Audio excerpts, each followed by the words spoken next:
churches and his concern of the spiritual condition of the people, saying they were living without God or hope in the world. Atkins also emphasized his contempt for the culture and physical differences which were still in place from the former masters compared to their former slaves. The Rotary Central Music Extravaganza is Saturday, November 26th. Your ticket, your chance, your prize. Grand prize $40,000. Second prize $4,000. 6 $1,000 prizes and more. Get your $25 tickets now through Rotary Central members, Rotary Central ticket sellers, eventpro.ky, or WhatsApp Rotarian Annie Rose Scott in Cayman Brack at 916-7310. The Rotary Music Extravaganza at Salty's Grand Harbor. Performances by Heat, Fabulous 68 and CNB. November 26th, you can be the winner. Proceeds fund Rotary Central Community Projects. Rotary Central NPO number 232. Rotary, all the good you imagine. Radio Cayman's historical vignettes was brought to you by Rotary Central. For more than 110 years, Rotary members have used their passion, energy, and intelligence to take action on sustainable projects.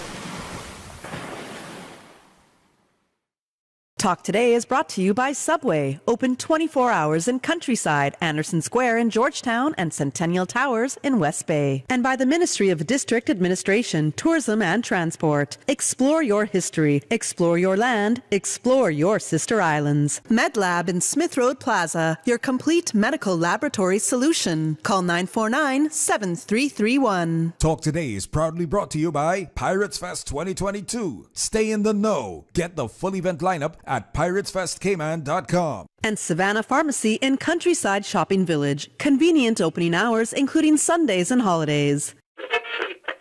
Oh, I think they're doing a great job. A lot of them are. Good afternoon, Dwayne. How are you? Not too bad, sir. Ladies and gentlemen, Radio Cayman's Talk Today with Sterling Dwayne Ebanks. But I do have some questions. There are more questions than answers. Radio Cayman's Talk Today. If you're ready to talk, we're willing to listen. Well, I really enjoy this program today. Cayman Islands' foremost listeners participation program. May God bless every person.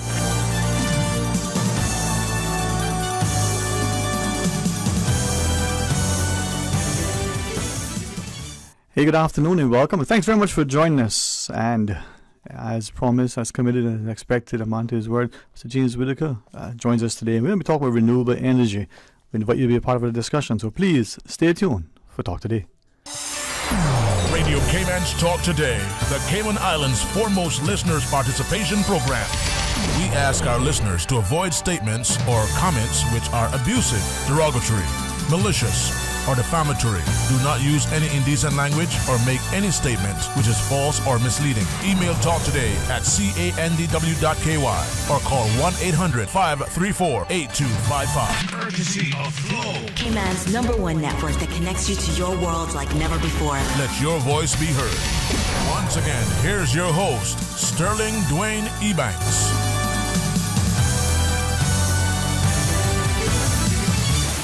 Hey, good afternoon, welcome back, and thanks for joining us. And as we invite Mr. James Whitaker, I recognize that many of us know you, in particular as the president of the Cayman Renewable Energy Association. We've had much talk about an energy policy for a long time. We have one, and if I may say, from my perspective, you're a driving force in that direction for renewables, for sustainability, for a time when we're trying to look at what is here and perhaps hopefully position the country that there's a sense of energy security, national security. So I thank you for accepting the invitation to join us again, give us a bit of an insight in education, and hopefully from that we have a meaningful conversation that informs people. Yeah, well, thanks again for the invitation. Always happy to come and talk about renewable energy and advancing Cayman forward in that respect. So more than happy to spend an hour or two here with you and, also answer questions and just give people, more information than maybe they have. Well, thank you. I mean, we've had you on many years ago for many times, and sometimes, you have that voice that's constantly championing something, and it's a great thing. But unfortunately, sometimes it's the same voice and people may say, I've had enough of that. Thankfully, with you, it hasn't been that. people are hopefully listening. We're gradually making, even if it's incremental steps, but they're steps hopefully forward. Yeah, well, I mean, there's more than just me pushing for more renewable energy in Cayman. I will say there's not enough of us, but it's certainly more than just me. You know, I think one of the encouraging parts about, you know, the renewable energy advancement in Cayman is that, you know, we do have a plan, right? And a lot of other islands don't have a plan, and Cayman does have a plan. Where we have really fallen down now, you know, we've had issues over the years, and a lot of those issues have fallen away. You know, many years ago when I started this, there's very little political will to go in this direction. You know, there was, you know, very little framework or plans or policies or anything like that. So we've got a lot of those things now, but the implementation of the plan is where we tend to fall down now. And there are several roadblocks to why that is. But, you know, we do have a plan. We do have lots of infrastructure. We do have a lot of things that other islands, you know, wish that they had, you know, whether, you know, be from a financing capability perspective, infrastructure perspective. We do have a lot of things going in our favor here in Cayman that's going to help us drive forward. We really just have to get sort of these final barriers out of the way, and Cayman will advance in the way that the energy policy calls for. All right. I certainly want to maybe ask, you know, your perspective on some of that. If it's okay, for those who don't know, I mean, how did you get started in solar and renewables? I mean, is that something we can ask? Yeah, no problem. I mean, my background is actually finance. I spent almost 2 decades in finance, and, you know, working here in Cayman, working in New York, working in Bermuda. I got into this about 10 years ago, and really I got into it just because, you know, when I came back from working in New York, and I was deputy head of SEMA here for a while. After that stint, I knew I wanted to do something from an entrepreneurial perspective, and I knew I wanted to do something with technology and sustainability. And actually, my first company, which we still have, we started building what we call LEED homes, energy efficient homes. And so over the years, you know, now there's 30 or 40 LEED homes here in Cayman. And so those homes, by their nature, being very environmentally friendly, very, very energy efficient, and LEED being the standard to which we designed that, renewable energy was always a part of those. So I actually started building LEED houses and buying solar from other guys around here that were doing solar at that time. This is almost 10 years ago. It wasn't very many people doing it. So I was adopting solar and putting solar on my own home before I ever got into solar. And the long story short was I thought it could be done better at the time from a product perspective and just from a service perspective. And you know, I thought the other thing I thought too was, you know, how is Cayman really going to advance? How are we going to get to the point where every home and building has solar on its roof? And I came to the quick realization back then that there just wasn't a national plan. There wasn't very many policies. You didn't have a regulator at that time that was helping to push things forward, and it was very little political will. So we had to organize and bring a group together, and that's really was the benchmarking for CREA. So I got into it because I thought from a commercial perspective that it could be done better. And then just from a holistic national perspective, I started CREA shortly thereafter, just so that we could bring together voices to help lobby and advance renewables going forward. All right. And like many, we dabbled in different things because of our interests or because of our, you know, particular ethos and commitment and the like. And, you know, you've put solar on your projects in your home. But in terms of a project, a big major project, was it in Cayman? Where was your first project? From the commercial, you know, perspective. Yeah, I mean, we started doing residential here. We've done most of our large commercial projects were places like Camana Bay for DART and, you know, some of the government facilities. We're just doing a large carport structure behind here, the new government building. But our largest project to date, and our largest projects have all been outside of Cayman. So, you know, right now we're doing a project in Guyana that's about 1.5 megawatts. We're doing a project we've finished a project in Bahamas that was about 600 kilowatts. So we've done things that are above a half a megawatt, but they've all been outside of Cayman. And that's just a reflection of our regulations and the restrictions that we have here, and the fact that we haven't really adopted renewables at scale, which is, you know, the underlying reason why people aren't seeing a lot of change to their electricity bill is because we have so little renewable energy that it's not making the dent that it should be making. I'm always mindful to be respectful, hopefully at a point where, I earn a level of respect because you give respect. But I want us to be as forthright as candid. And I don't wish to be disparaging, but you're an entrepreneur with knowledge, with a business here, and your largest projects, your sort of buy-in is not here in Cayman? No.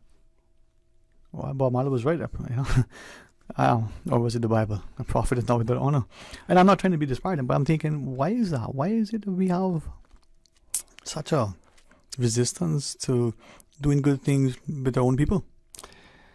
Yeah, at the end of the day, I'm a big fan of policies and frameworks because it lets the private sector, it lets consumers know this is how we operate, this is what's allowed, this is what's not. Okay. And our policy framework and our regulatory framework over the years has been very constrained. And so systems have been small. Even before we had capacity issues, systems were always small. Capacity was always constrained purposely by the regulator for their own reasons. At a large scale, Cayman hasn't put out an RFP for large-scale renewable energies until this recent 20-megawatt one was out there just a few months ago, which may or may not happen now, just depending on how the government proceeds with their policy shift. But it's been many years. I mean, it's been half a decade since that RFP was put out. So the reality is there just hasn't been the opportunities to do large-scale renewable energy projects here in Cayman. All right. As we go into the break and when we come back, I want to ask you about give us an overview of the current status of solar in Cayman. I want you to, from your informed perspective, take us through as much as whatever. We talk about the utility, the regulator, the consumer. I mean, as much as you can. I'm going to pretend that I'm in the classroom, you're the lecturer, and I'm going to be that student that I always was with many, many questions, because that's how I learn, right? And it's not to you or anybody anything other than an inquiring mind. But I'll also ask you publicly if I say something or ask in a way you say, well, boy, that's not right, that don't sound good. Tell me so that I either A, know it and, adjust it. B, I can apologize, or C, I can say, okay, it don't sound good, but, too bad, that's how it is, if that's how it is, right? So The idea is information exchange and empowerment. But just for clarity, Guyana and Bahamas, you reference the sizes of these projects. If you would tell me how much ounces of chocolate that was, I would understand that.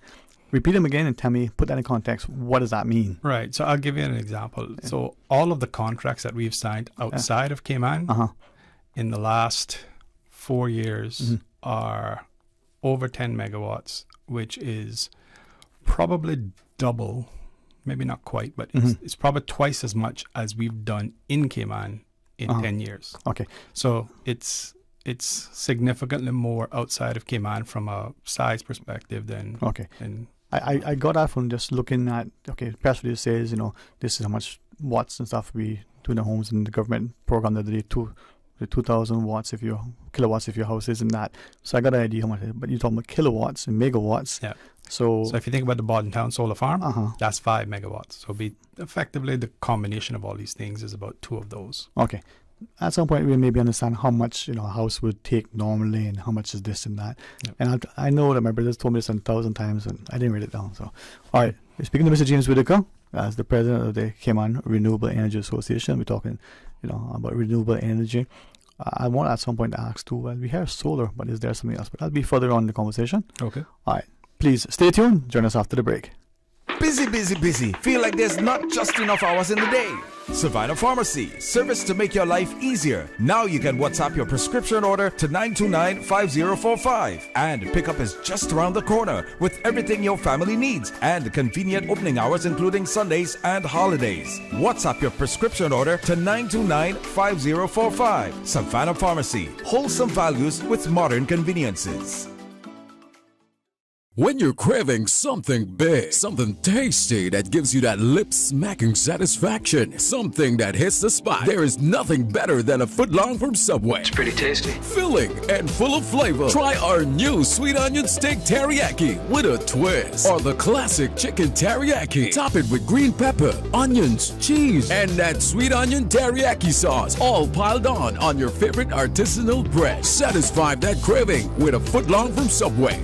Fresh, delicious, tasty, meaty. Let's make it a meal with a drink, chips, and cookies. There is nothing better than a footlong from Subway.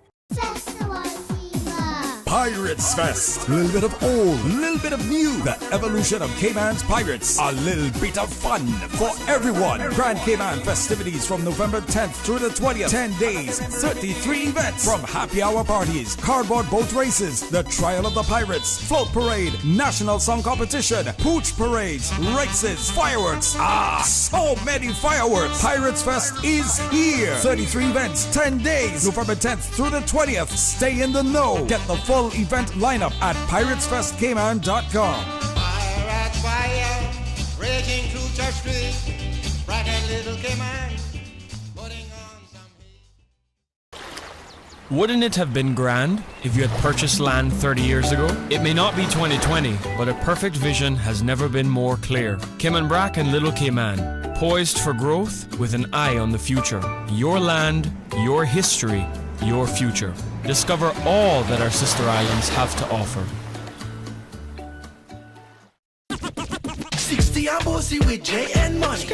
Win a trip it easy, trust me. Yeah. Come on, just send some money. I instant entry. Look how you're lucky. Bossy, J and money, bossy. J and money, send you go a yard. Teen, bossy, Jamaica well bossy. 60 and bossy. We well brody. Celebrate Jamaica 60 with J and money for a chance to win a dream vacation for two to Jamaica, including airfare, resort stay, and more. Send money for a chance to win. Your loved ones will also be entered for a chance to win a brand new car. Competition runs from now until December 24th. J and money 60 and bossy enough. Call 345-945-2014 for details. Available at J&Money locations across the Cayman Islands. Bossy, Jamaica well bossy. 60 and bossy. No J and bank account required. Talk today. But I do have some questions. Talk today. Cayman Islands' foremost listeners participation program. Talk today. Because there are more questions than answers. What the public is saying. Waiting to take your calls right now. Sterling Dwayne Ebanks.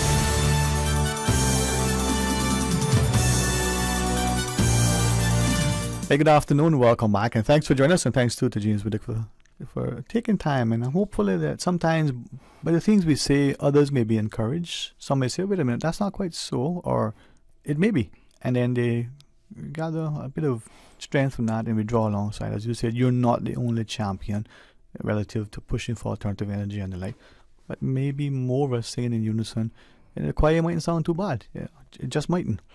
I asked prior to the break, sort of the current status of solar in Cayman. I drive around the wonderful. Now you're happy with the directions. Right there is power through the window, but wherever the new glass house is, the $100 million building as I call it, behind there is a wonderful car park. The fellas working there were tremendous. I mean, they were very, very just professional. You know, You're driving through. They were mindful that you didn't injure yourself. They didn't do anything to damage your cars. They seem to have done it effectively. So that's either there or there. Which direction is it? Oh, there somewhere. Over here? Yeah. All right, so tell us about that.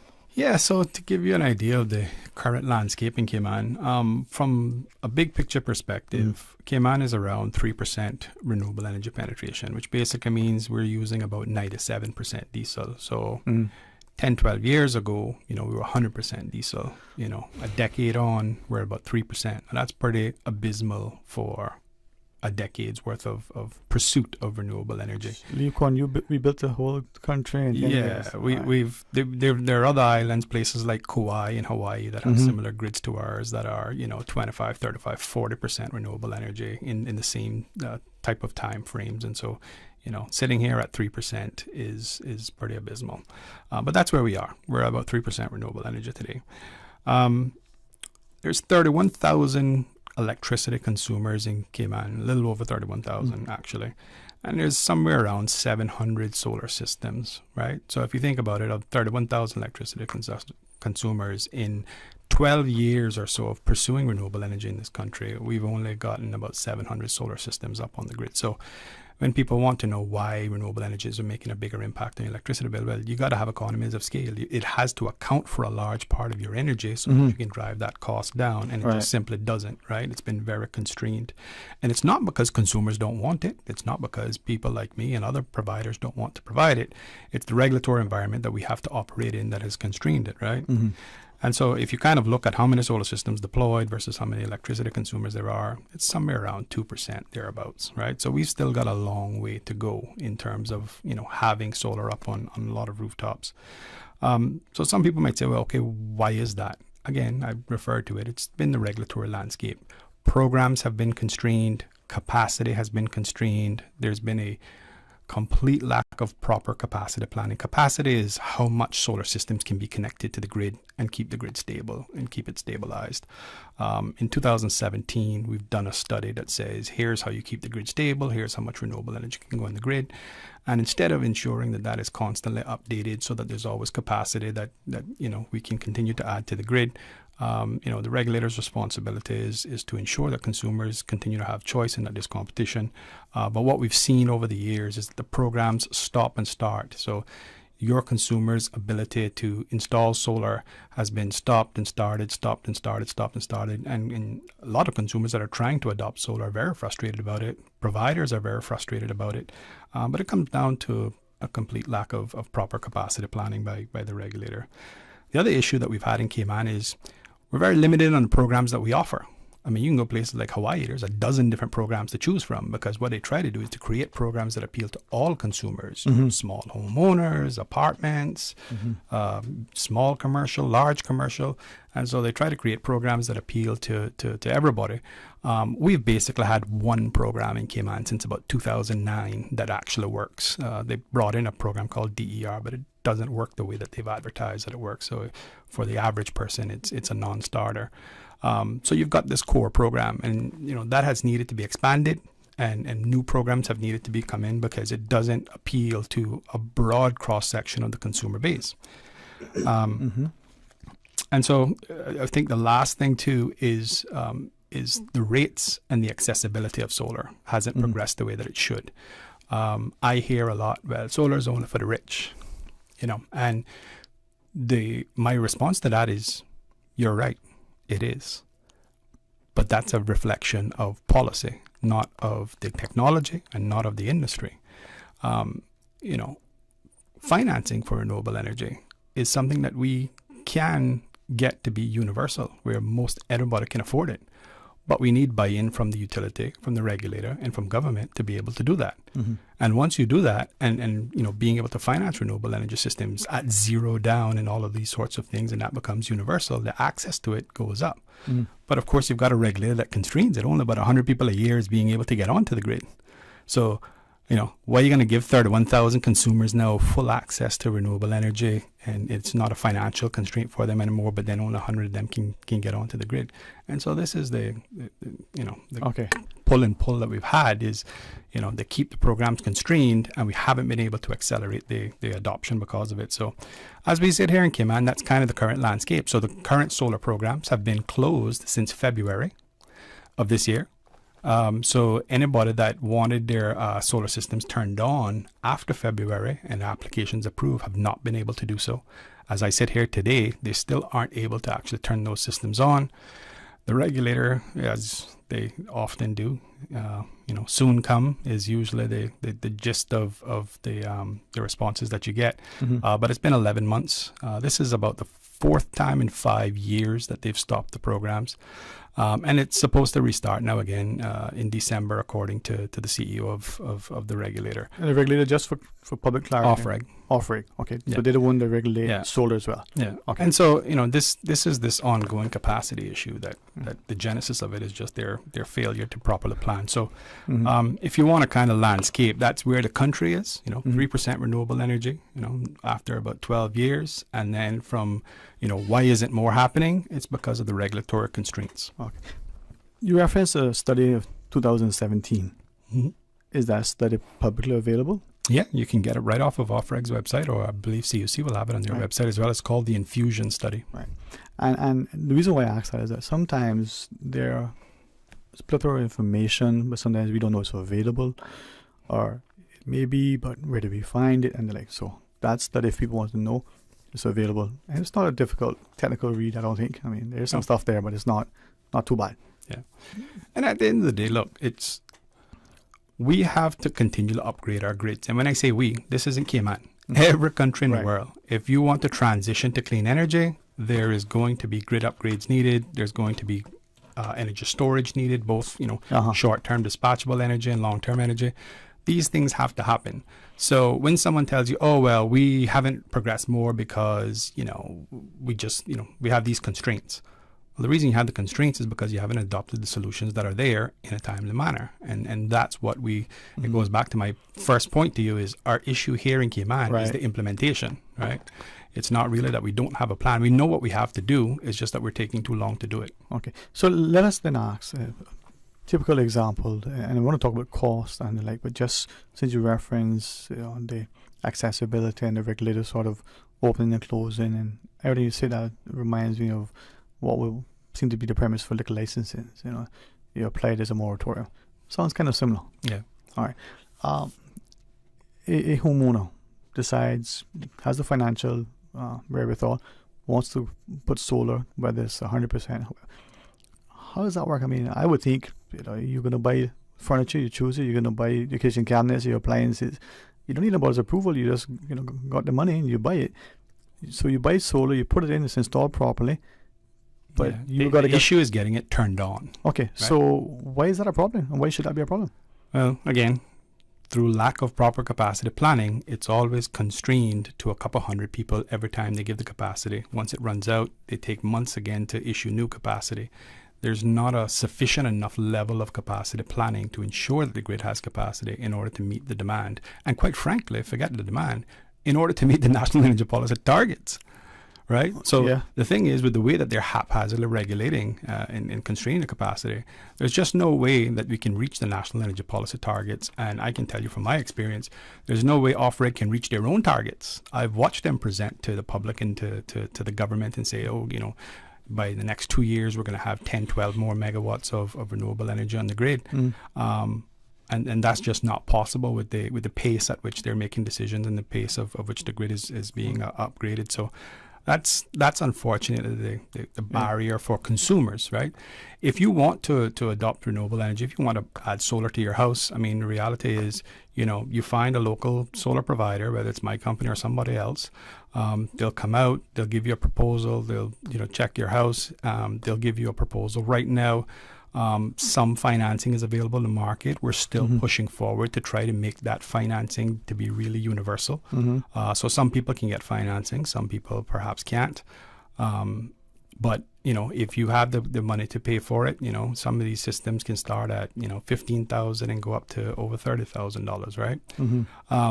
But once you do that, there's a several months process of design and engineering and buying the equipment and procuring it and then installing it on your roof. Well, all of that can happen without any constraints. The issue becomes, once I've got it installed on your roof, if Ofreg happens to stop the solar programs and you can't get approval, or you didn't get in the last tranche, then you have to wait until the new capacity comes online in order to get the approval to turn the system on, which turning the system on is what saves you the money. So it's connecting into that grid, getting that approved, that tends to be the challenge for consumers nowadays. It's something that we have to get past. CUC is installing a new grid scale battery that's supposed to come online next year. It's supposed to come online in 21 and 22 and 23. So it's supposed to come online for a couple of years now, but it's supposed to come online next year. And what that'll do is that opens up 12 megawatts of additional intermittent capacity that will allow a lot of people to be able to get on to the grid. But the problem with that is, if they're not planning to upgrade that from now, because it takes 2 or 3 years for these guys to put out RFPs and to add these grid scale batteries, what's going to happen is that a year or two from now, when all of those systems are allocated for, then you're going to have to wait months, if not years again, for them to upgrade the grid again. So that's part of my sort of ongoing major criticism of the regulators. They just don't do proper capacity planning, and the reality is the consumers in the industry pay the price for it. Okay, as you speak to James Milliken, a couple of messages have come through, and some are suggesting there are other countries where there are examples and why we just can't copy what they're doing there. If it works there and they have sun and we have sun here, why is that? Okay, we have dive deep here now. So the question and the inference is actually true. There are countries where we see lots of adoption of consumer renewable energies. The one I always like to go to, simply because it's often used by the utility and it's often used by the regulator, is Hawaii, right? And so, CUC actually copies Hawaii's grid standards, right? So CUC uses Hawaii's technical knowledge and some of their standards. The regulator often quotes Hawaii as an example. But what is usually not quoted is that 51% of Hawaii's renewable energy generation comes from rooftop solar, comes from consumers, right? And so it goes back to the reality, and this is kind of something that people need to fundamentally understand. Renewable energy, i.e. solar, is a very democratizing energy, right? Traditionally, your fossil fuels, you got one big provider, centralized generation. Renewable energy is a very democratizing technology. And so, from a utility perspective, and it's not just the CUC, this is just sort of a general comment about utilities. They want to provide it. They want to own it. They want it centralized to the absolute extent possible. And there's some obviously vested interest reasons for that to happen. But I think what industry and consumers and advocates and governments fight for is this democratization. I want to be able to own some of it. You want to be able to own some of it. And there's costs and benefits for doing so, right? In an event of a storm, I want my children to have power. I want to be able to have a life quality and even a life safety by being able to power my house until the grid comes back, right? And so if you're constraining my ability to do that as a consumer, that's problematic, right? Because not only do I want the economic benefits of adopting solar in my house, but I also want the resilience benefits. Energy security, right? Especially anybody that went through Hurricane Ivan. Think about what that could do to the country from a resilience standpoint if everybody, or largely everybody in the country, had solar and battery systems at their house. There's always redundancy. Right. And so, how much quicker could we have rebuilt the country if we did not have to worry about our houses and our children and our quality of life in that? So let me ask. So there's more benefits to consumer renewables than sort of, most utilities would like to accept. From the utility and perhaps even the regulator's perspective, and just from what you shared, the utility, in our case, CUC is the only one that transmits and distributes electricity, right? That's their license. Right. But they might say, okay, we have rooftop solar in all the homes and all the car parks, all the buildings. But despite the democracy aspect of it that is in the hands of us, you need to get us into my grid. I need to make sure that what you're putting in here works because we're not controlling it. So from their perspective, how do you sort of counter if that's what their view is? We produce it, we control it, we know the quality, we're running this show. I'm not sure what you got going on over there, and then you want to connect up to my lines. Well, look, there's no way around it. CUC is a key stakeholder, and look, give CUC their credit. They've been very good for Cayman. Cayman's been very good to them, but they've also been very good for Cayman. They do run a very good operation. They're one of the best utilities in the region. Give CUC their due. They hire a lot of Caymanians, all of those sorts of things. Right, so I'm not trying to make them out to be a villain in any respect. But I think the reality is you do need to have that stakeholder engagement with CUC. So once you're connecting into their grid, they do have to know that you're connecting it safely. They do need to know at your house what you're installing, because you can't have situations where everybody's just off doing their own thing. You have a hurricane, the power lines go down, the guys that are working on the CUC lines are trying to get the grid back up and running, all of a sudden don't realize there's a bunch of solar energy pumping through these electricity lines, and then somebody gets shocked and gets killed, right? So there has to be a structured form of collaboration between consumers and thing. So I think that's a given, and I don't think anybody in the industry or even consumers have an issue with that. Right. It's just the constraints on the ability to be able to adopt it in the first place. That's really the issue. Okay, so from what you're sharing, it should not be. We satisfy all those sounds to be things that, I don't want to say it's common sense because they tell us that's not so common anymore, but that seems to be what would make sense. So every house, every rooftop, every commercial building that, puts up solar or alternative energy, puts it into the grid, you're actually making someone pay, the capital outlay for you to benefit from. So the issue isn't really, whether CUC will know who's interconnecting to their grid and sort of calling the shots as far as setting standards and things like that. The issue really comes down between what we call distributed generation, which is rooftop solar and parking lots, and what is if you can think about it, just existing developed space, right? Rooftops and parking lots and things like that, versus utility scale generation, which is solar farms, i.e. go and cut down 500 acres of land, put in the solar panels or the wind farms and generate the power. So the real issue is this sort of idea of least cost and economies of scale. And, you know, I know they don't like it, but I call it the least cost fallacy. They'll say it's the least cost philosophy, and they'll say, well, that's good for Cayman, that's good for consumers. And on the surface, you know, least cost sounds like a good idea on the surface. But once you actually just pick below the surface, you'll realize that, A, the National Energy Policy isn't written in terms of least cost. It's about best value, right? Very few things in life, the least cost is always the best option, right? What is the least cost for dealing with garbage in Cayman? Just throw it on the ground. Is that the best value? No, right? You build a house, you get 5 quotes. 4 of them quotes is $400,000 to $500,000, and one of the quotes is $100,000. You really think that that's the best value? Probably not, right?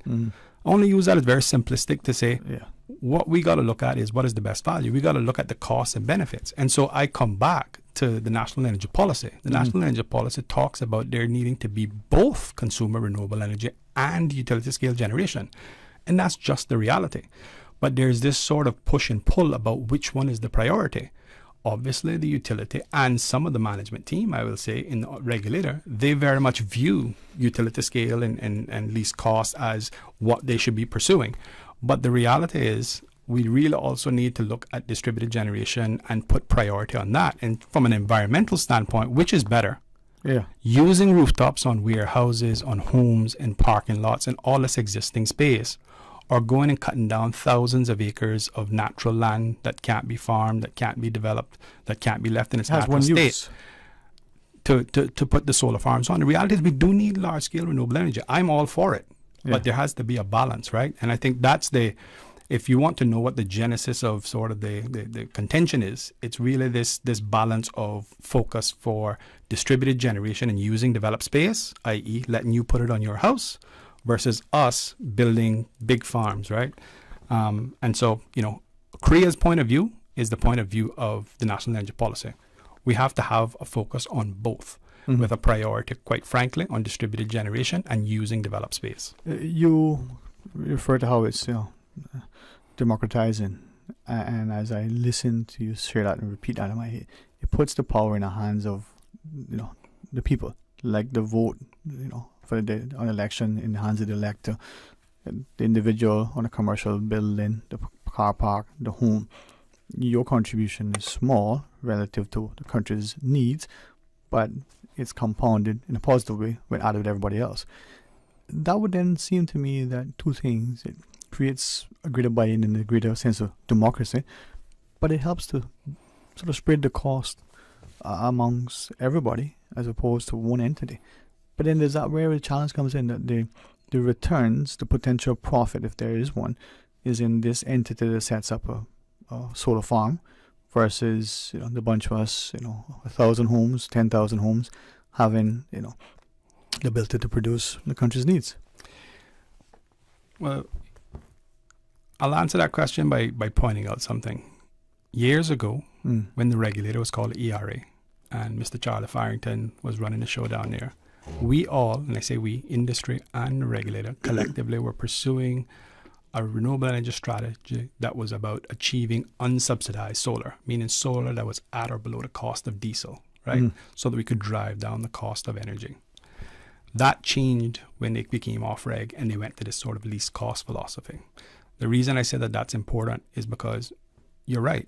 You know, there are all of these benefits to you having solar at your house. We can do all of these things that, you know, at less than the cost of diesel. So even on distributed generation, I mean, we've had programs that we've put forward at off-reg that has been sitting there now for years that is able to provide distributed generation, i.e. solar and rooftops, at less than the cost of diesel, and you can't get those programs approved, right? So it's the philosophy issue, right? Some in the management team believe the least cost philosophy. They want more utility scale solar. They do not want you to have solar on your rooftop. And so that's been a constant fight for the last few years. I would simply say on that, ending off on that topic, there are many, many benefits to you having solar at your house and you having battery energy storage systems at your house. It's economic reasons. There are environmental reasons. There is resiliency and life safety reasons. There's job reasons. One of the biggest drivers in the renewable energy industry of jobs is rooftop solar, not utility scale solar farms, right? So you can go build one of those farms. Probably one major solar company and a bunch of construction companies are going to get it. You're going to create a sort of big, jump in jobs for a short period of time in construction. But after that, they're not sustained jobs. That Bordentown solar farm probably has 1 or 2 people working on it. In the rooftop solar industry, you've got dozens of people, right? And so it's actually the rooftop solar industry that actually creates the jobs and maximizes the economic impact. But at the end of the day, this comes back to the simple fact.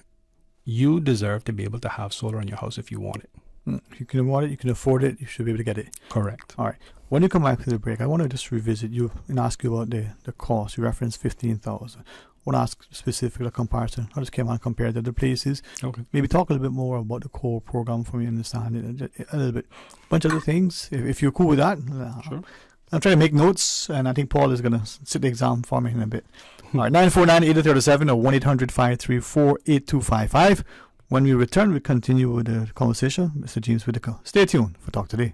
A caring and community spirit, cherished family and cultural values. These are some of the things that still embodies the Caymanian way of life in the Eastern Districts today. Savannah Pharmacy, your neighborhood pharmacy, located in Countryside Shopping Village, is delighted to offer products and services of real value. Whether it's catering to your family's medical needs or carrying apparel, gifts, and beauty products, Savannah Pharmacy provides you with more than just prescriptions. Remember, they're always just around the corner with everything your family needs and convenient opening hours, including Sundays and holidays. Savannah Pharmacy. For more information, call 946-3336.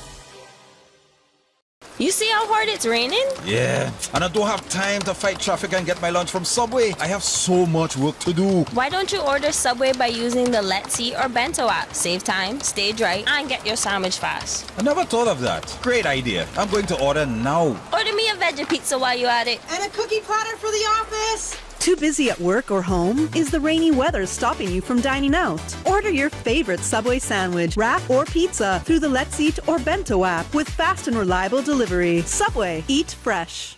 And the whole island is one big party, party, party. Little Cayman, the 2022 Pirates Fest season starts with you November 4th through the 6th with the official kickoff at McCoy's Sunset Bar Friday the 4th, followed by the float parade 3 p.m. on the 5th starting from Southern Cross, costume competition, fireworks show, and don't forget about the Pirates Party at the Hungry Iguana. You know them pirates like a little party, Little Cayman style. Little Cayman Pirates Fest, November 4th through the 6th.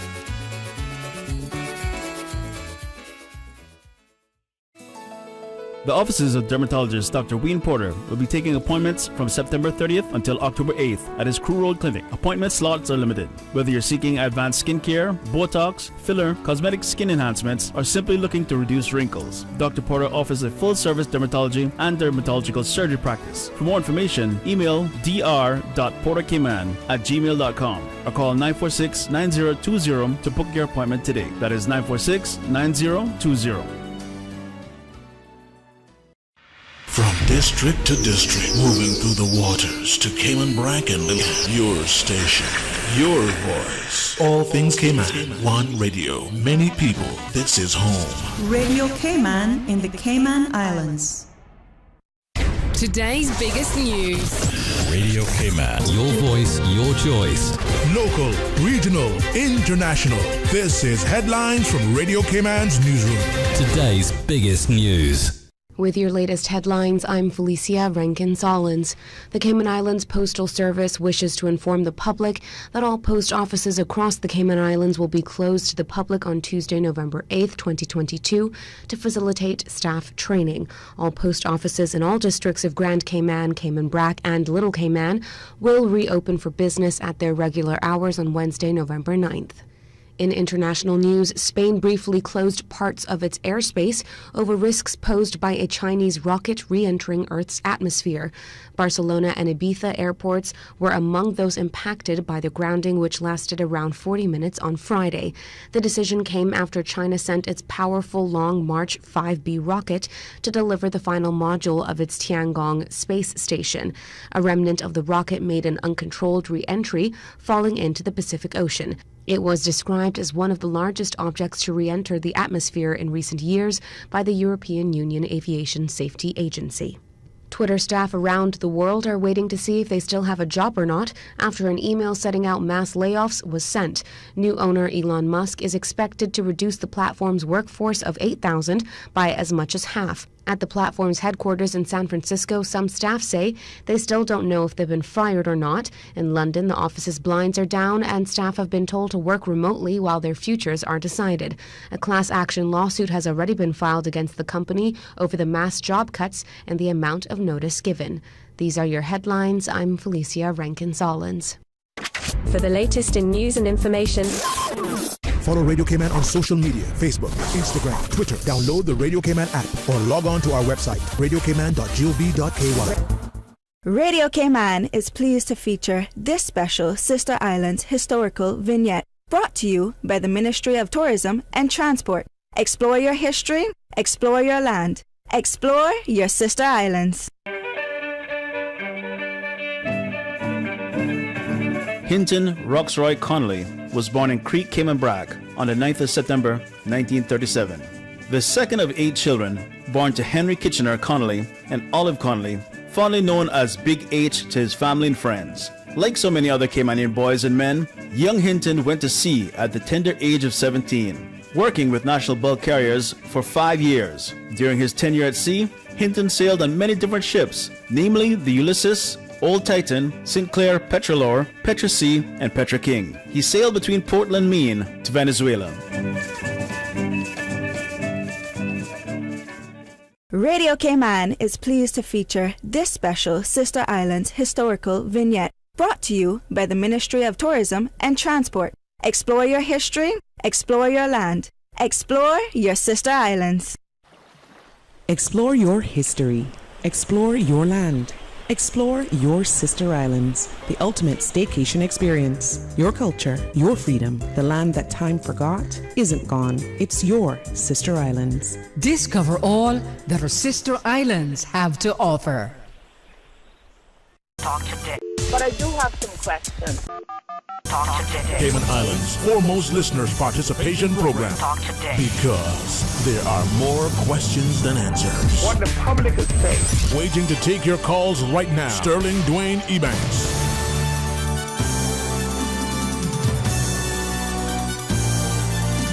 Hey, good afternoon. Welcome back, and thanks for joining us. And thanks too to Mr. James Whitaker, president of the Cayman Renewable Energy Association.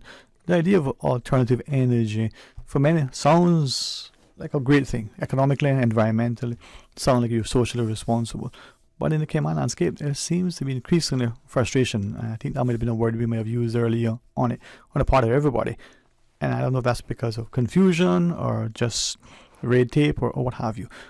But as you expound and explain and help us to understand, maybe first off, you talked about the cost. So if it's okay, house, whatever size you decide, wants to go full solar in the Cayman context, what is that cost roughly? So to just give you a good benchmark, the cost of installing solar in Cayman is very aligned with the cost of installing solar in the United States. Because I will get that a lot. The cost for solar in Cayman is way too expensive. Okay. These are not inexpensive systems. You're basically building a power plant at your house. But having said that, there's a report that comes out each quarter. It's called NREL, National Renewable Energy Laboratory. It's a division of the U.S. Government Department of Energy.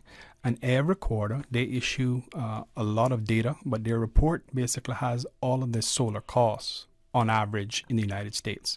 So if you look at the install cost on average in the United States and compare that to Cayman, it's very, very comparable. So if you were to go and get a couple of proposals, you'll find that the cost in Cayman for the same type of equipment is very comparable. So I only say all that to say that the costs in Cayman are not exorbitant whatsoever. In fact, I would argue that the costs in Cayman shouldn't even be close to the United States like most everything else that we have, simply because of the small size of the market, the fact that we have to import everything, the high cost of labor and do a business, etc., etc.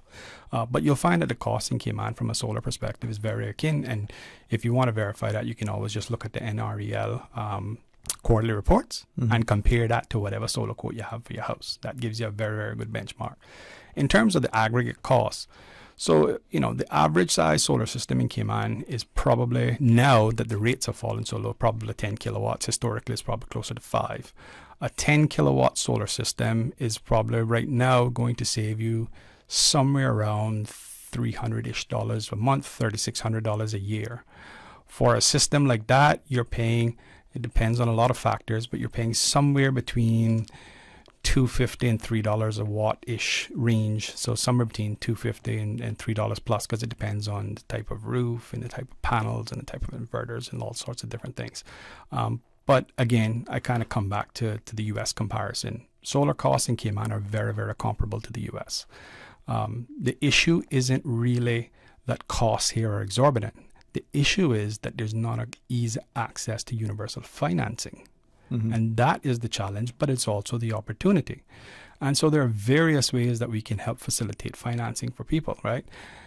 Nobody gives a second thought about the idea of financing a car. Well, I can go buy a $20,000 or $30,000 or $40,000 car. Banks got all kind of programs and always offering all kind of special deals. Historically, solar has been very hard to get because the banks would give it to you as a personal loan, 6 or 7 years, as opposed to a long-term loan, right? And so nobody's really going to get a $30,000 loan for 7 years and the payment $600 a month, trying to eliminate a $300 electricity bill. You basically just double your monthly expenses, right? So it has to be a longer-term borrowing. And the reality is financing is available for renewable energy all over the world, but very scarce here in the Caribbean. And so that's one thing we got to fix. And if we fix that, then we give this sort of universal access that everybody can have it. I'll give you a very good example. One of the programs that we've tried to get OFREG to embrace over the years to no avail is community solar. Well, what is community solar? Community solar is that we build a big array, not just 10 kilowatts on your roof, i.e., 20 or 30 panels, but we put a couple thousand panels in the field. We build a large solar array, and you, even if you don't want solar at your house or your roof can't take it or you're a renter, if you can't have solar at your house for any reason, you can own 15 or 20 of those panels. And your electricity bill where you live, you can see that credit come on your bill for the fact that you own those 15, 20 panels of that large solar array. Now, if the bank is financing that at 100%, i.e. it's costing you nothing, if you're making $300 or $400, if you're making $400 a month from that, and $200 is going to the bank and $200 is going on your bill, and you paid nothing for it as far as money down, you've provided universal access to renewable energy. You've built the renewable energy so that the cost of that energy is actually at or below the cost of diesel, so it's not subsidized. Why wouldn't you do that? That's a win-win-win-win right across the board. But certain people will say, well, why would we do that if you got to buy the energy at 13 cents when we could just build big solar farms much bigger than that for 12 cents?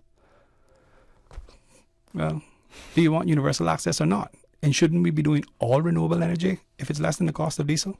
So there are realities that everybody can get access to solar. It's not the cost of the solar systems. They're very much in line. It's the fact that most people can't get access to universal financing for it. As I listened to you, I was just thinking of the community solar, like some jurisdictions, they're community farms. And you live in a small space, you don't have any outdoor green space to put a potted plant, but you can have a little piece. And then there are people who say, well, how does it access and shared and like, so I can see some of those concerns. But let me then ask in the Cayman context, like the farm, you have your solar panels. We have some weather systems pass through here. As one caller called a young hurricane. It doesn't have to be a hurricane, but even in a hurricane, how do you protect solar? What happens, to your solar array in that kind of weather? So I get this question a lot from my customers. What happens during a hurricane? The reality is for solar systems that are designed here in Cayman, as part of the planning and BCU process, we as the solar providers actually have to get a third party, so not in-house to us, but a third party structural engineer to design the structural element of that system to say this is going to stand up to a Cat 5 hurricane and meet Cayman Islands building code.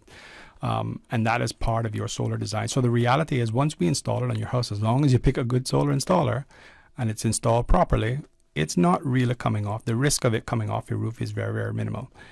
The actual risk in hurricanes is debris.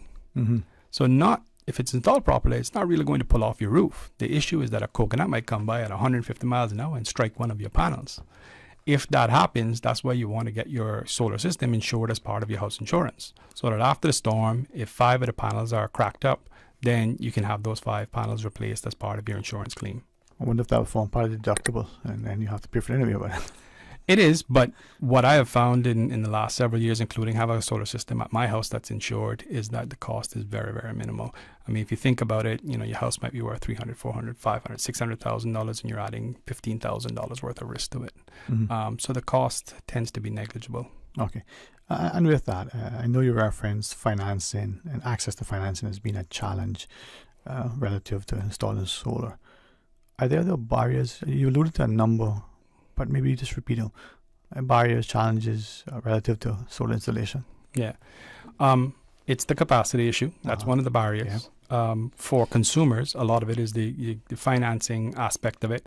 And the reality is government and the regulator and the utility can do things that will help the banks and help the lenders to facilitate that financing and have more security and be able to provide that universal access. But you're also asking entities to provide universal access for rooftop solar who don't fundamentally believe in rooftop solar. So there has to be a shift in the ethos then. The ethos is very well captured in the National Energy Policy. The policymakers have to make sure that these public authorities and these other stakeholders are following the government policy. And the reality is that's where we've fallen down. We're not implementing the National Energy Policy in the way that we should be implementing, and that's where we've fallen down. There's not enough accountability. There's too many key decision makers in this process of helping to proliferate distributed generation and rooftop solar that philosophically don't agree with it. And then on top of that philosophy of not agreeing with it, they're not really taking any action because they don't believe that the National Energy Policy is a document that they're held to account for. Right? I've had them tell me to my face, it's just an aspirational document. In other words, we don't take it seriously. We've referenced the National Energy Policy in this discussion a number of times. We've heard about it in many public presentations.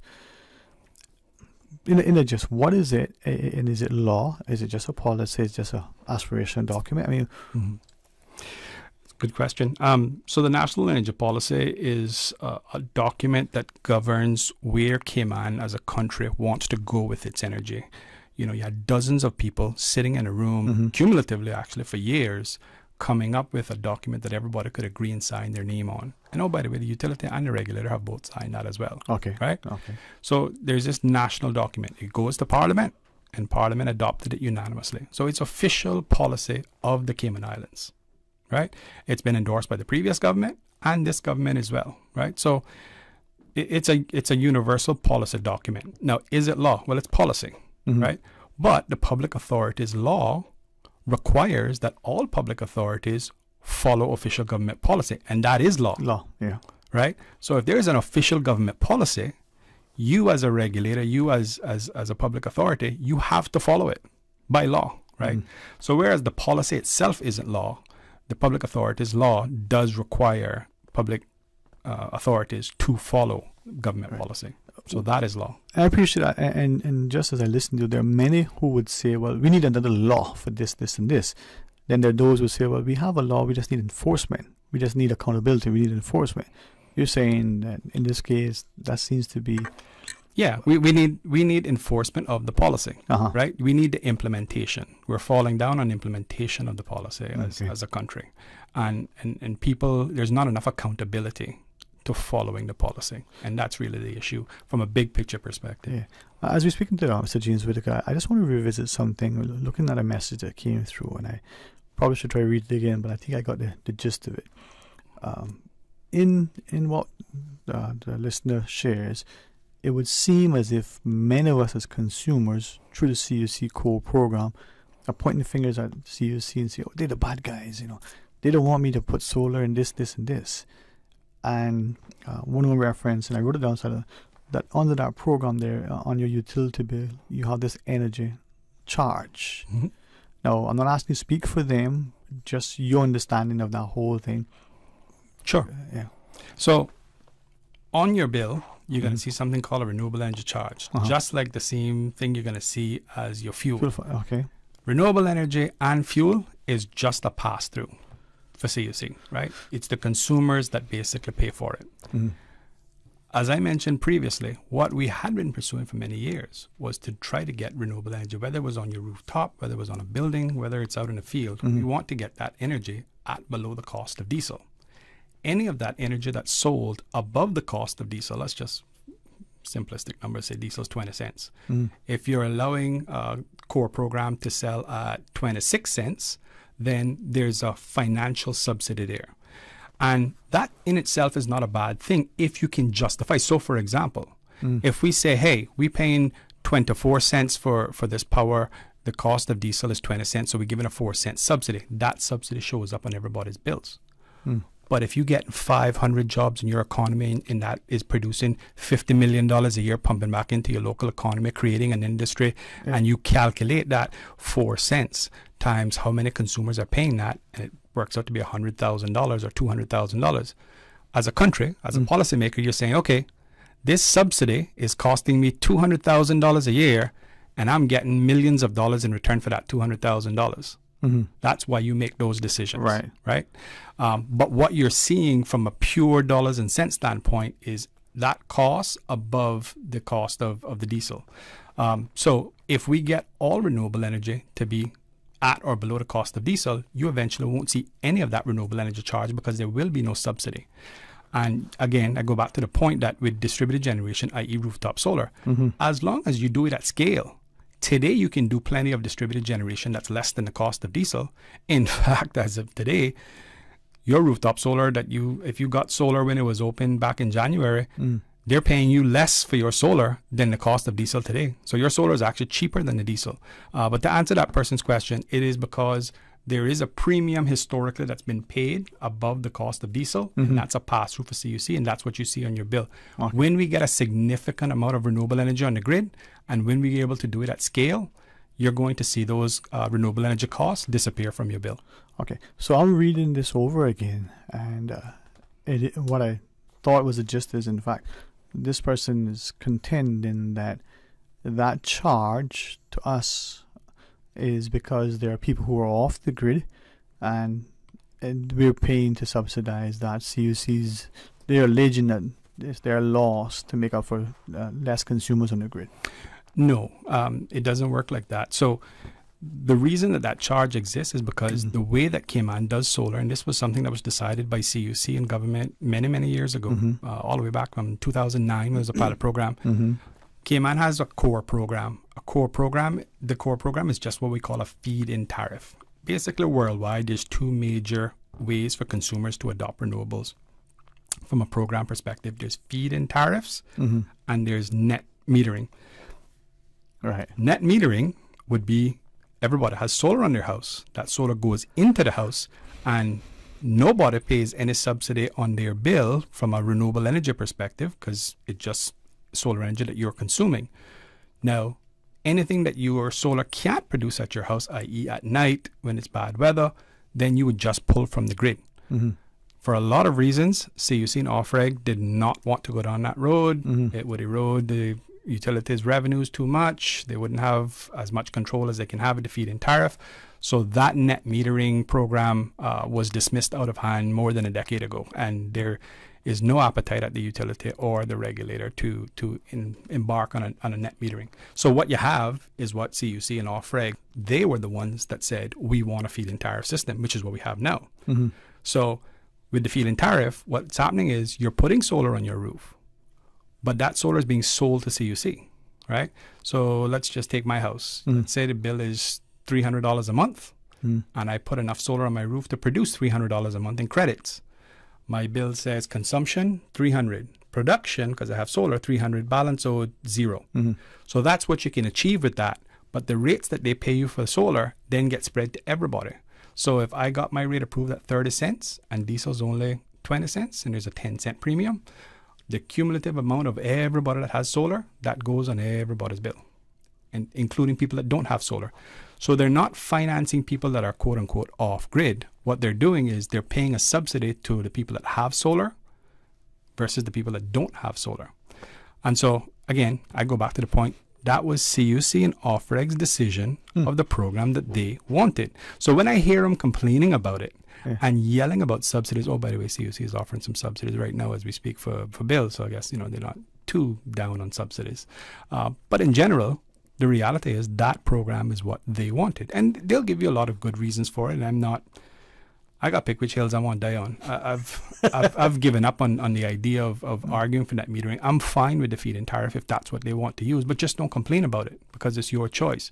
Let's try to improve the programs. Let's try to get the cost of energy down so all of this solar is being done at an unsubsidized level so it doesn't show up on anybody's bill. And we have so much renewable energy that we can actually now really see the cost of energy coming down. All right. We do have a caller online in the studio, James Whittaker. For those who want to share, it's 949-8037 or the floor toll-free line at 1-800-534-8255. Hey, good afternoon. Welcome. Thanks for calling. Good afternoon, gentlemen. Good afternoon, ma'am. Good afternoon. Interesting discussion. While I don't know a whole lot about the expert, as does the expert on your show, there's another thing that comes to mind is that in addition to perhaps in the long term anyway, saving money, does the consumer or we all as consumers, should we not think of it as also contributing to protecting our environment? Because one of the main reasons that I was hoping that we would resort more to the solar energy and that is that all the other sources of energy seem to be impacting negatively upon the environment. So I would like, if you might wish to speak to this. After all, we've got only one planet to live on, and need I say anything more about what the situation now is as of today's date about climate change? I don't need to go into it. It's all over the place. But I'd like to have your views, not only from the standpoint of saving money, but saving the environment. Yeah. Thank you very much, Mom. Thank you for that. Okay. Good afternoon. Mr. Whittaker. I 100% concur. I mean, I know we've been talking about and trying to explain about solar and some of the details and policy and things like that people may or may not be aware of. But what get lost in the shuffle oftentimes is the environment, right? Mm-hmm. And, in the National Energy Policy, there's not just a renewable energy target, but there's also a target for us to reduce our emissions. I alluded to it earlier. The more renewable energy we adopt, particularly distributed generation, where you're using already developed space, your existing rooftops, your parking lots, and you're not cutting down mangroves and cutting down land to fill with solar farms any more than you have to, that should be part and parcel of trying to protect the environment. Is we live on a small island. We're trying to protect our land mass. We want to use efficiently the space that we have. We also want to reduce our carbon footprint, right? Mm-hmm. And the caller alluded to it. We only have one planet, and the reality is islands like Cayman that are low-lying, we are on the front lines of climate change. We're the ones that are going to be impacted first and the most when sea level rise really starts to kick in at the latter half of the century. And my children and grandchildren are going to have to pay the price for that. So although Cayman on an aggregate basis produces, minuscule amounts of carbon, the reality is on a per capita basis, given the size of Cayman, on a per capita basis, we're one of the top 25 worst carbon polluters in the world, right? Wow, yeah. So how are you going to tell any other country to clean up their act, to do this, to do that, and you're not willing to do it yourself, and you're one of the 25th worst carbon polluters on the planet? So the answer to her question is yes, absolutely. I mean, part of the reason why you want to adopt renewable energy, part of the reason we pay subsidies, part of the reason why we need programs and we need to proliferate more renewable energy is so that the environmental aspect of it is taken hold. And the National Energy Policy speaks to a lot of the environmental aspects of it. But yeah, what gets lost in the shuffle of talking about policy and returns and those sorts of things is the fact that, we need to be doing this for environmental reasons. And that's why I tell people the good part is, when I started doing this, and maybe even before that, quite frankly, you used to have to make the argument for solar pretty much on like altruistic and environmental grounds. But the reality is now renewable energy makes sense economically, it makes sense environmentally, and it makes sense socially. You can't argue that it doesn't make sense on all three of those fronts. Right. And you don't have to compromise economics these days to adopt renewable energy. A couple of comments from our listeners, and this one, I'll just read them as you're saying, right? Says what we need is another electric utility company to come here. Our CSC needs to cut back on their costs. And now everyone uses the same amount of electricity. And the past 2 years alone, my bill is double. But the solar, isn't for the poor man. And when you're looking at conversion rates and the cost comparable to the US, it's the CA dollar versus the US dollar. And this one shares, it shouldn't be that the banks should finance everything. Perhaps the companies themselves, the solar company that is, should be able to provide payment plans. Those are some comments on what this now. I have been trying to provide payment plans. I can only speak for my own business for many, many years now. But the problem is, believe it or not, it is the regulatory environment that stops me from doing it. For me to raise $5 million, $10 million, $15, $20 million of capital so that I can finance my own customers. The reality is I need to be able to raise that capital either privately or in the institutional market, and I also have to have some form of collateral, right? Now, whether it's me or the bank or somebody else, you have to basically be able to have some form of credit, right? Some kind of credit verification. Now, there are ways for us to do this. Right. And so, for example, one of the ways that we're pushing forward with being able to do this is in the event of a default, as long as the bank or the lender is covered and is able to get that residual income off of the solar system, that would provide them with a sufficient security to be able to provide financing. And me as Green Tech, I would also provide financing to it as well. So part of it is the policy around the creditworthiness of it. I think the other message was, cost for the poor person and people being able to, one point that I've already made is credit access. But the other reality too is, this is where the big picture comes in. So if you've got a bunch of rooftop solar all over the island, you've got solar farms, you've got wind farms on the utility scale side, and you're doing all of this at less than what diesel costs, the cost of energy is going to come down. I can't say that enough. So if we're paying right now, I don't even exactly know what it is, 36 cents a kilowatt hour, something like that, 36 cents a kilowatt hour, 22 cents of that right now is the diesel. Well, if 70 or 80% of your energy every single day is coming from solar and wind and distributed generation and utility scale solar, and the aggregate amount of that isn't, 22 cents like how the diesel is, it's 15 cents. Well, guess what? Now you're paying 15 cents instead of 22 cents. So everybody's bills come down. So big picture wise, the more we adopt renewable energy and the more scale that we have, both from a distributed generation and a utility scale perspective, it is going to bring down the cost of energy. But sitting here at 3% after 12 years, it's not going to do anything. It's going to be a frustration for most people. They're going to say, I'm paying this renewable energy charge of my bill and my bill not going down. Yeah, I don't have the NEP, the National Energy Policy, in front of me, but do you know what the target is offhand? Yeah, 70% renewable energy by 2037 is the target. So we got to move from 3% to 70%. So this is 2022? We're in 2022 now. Yeah, so 15 years is, you can use the calculator. Yeah, so about 14 years. Yeah, thereabouts, right? Yeah. And we need to get to, 6 to 7%. So think about this. In 12 years, we've achieved 3%. Yeah. In 14 years, we got to get to 70. Yeah. So when I tell you that we're not moving at the pace, anywhere near the pace that we would need to move in order to meet these targets, understand that that's that's the size of the gap. All right. Quick question into the break, and we can talk about it after if you want. But batteries, we see increases some discussion about batteries maybe we can talk about that when we come back. Sure. The value add and the cost of batteries and the like. Sure. I'm going to pause and take a break. When we come back, we'll continue our discussion. We invite you to join us.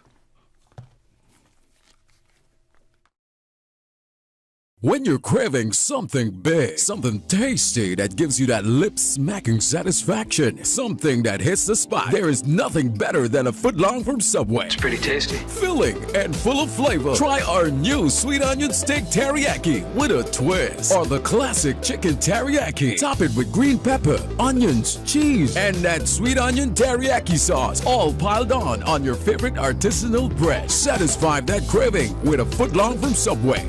Fresh, delicious, tasty, meaty. Let's make it a meal with a drink, chips, and cookies. There is nothing better than a footlong from Subway.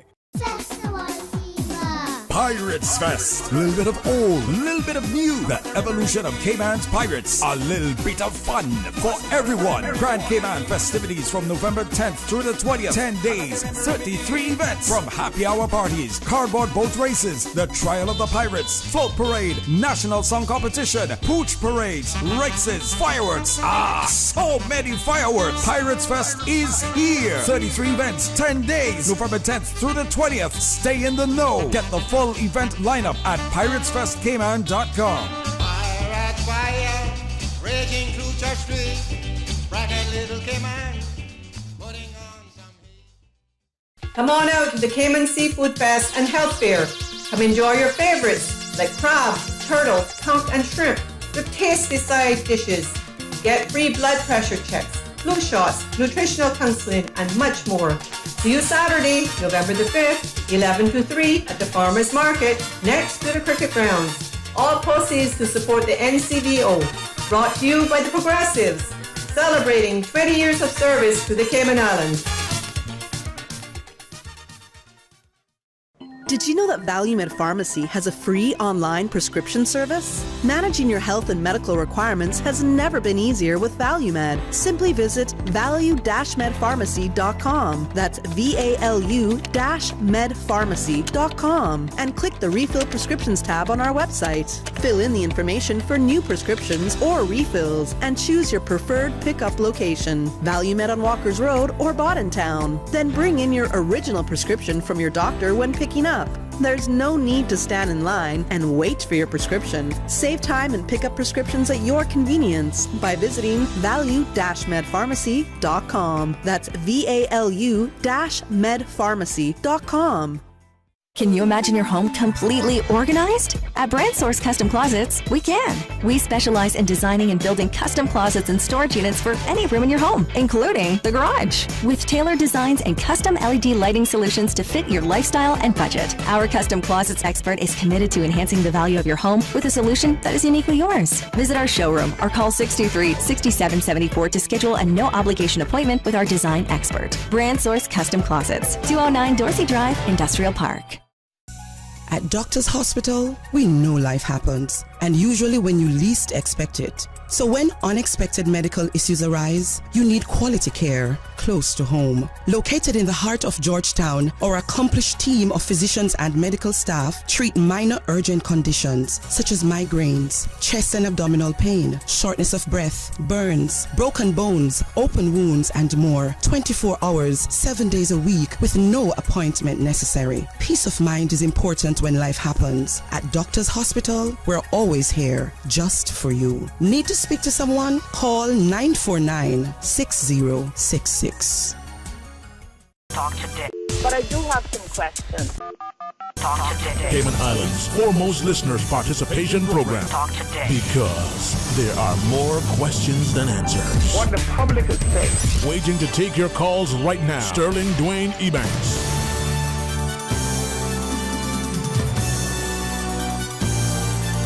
Hey, good afternoon, welcome back, and thanks for joining us. And in the studio, we have the excellent company of Mr. James Whitaker as we talk about, not just the idea of solar and renewables, and at some point, ask him about perhaps electric cars and the idea of, how we charge them, how we doing it, whichever, but maybe as a conversation. James, with your acquiescence, our colleagues Anita Khan and Raymond Singh are at East End for their wonderful Heritage Day display.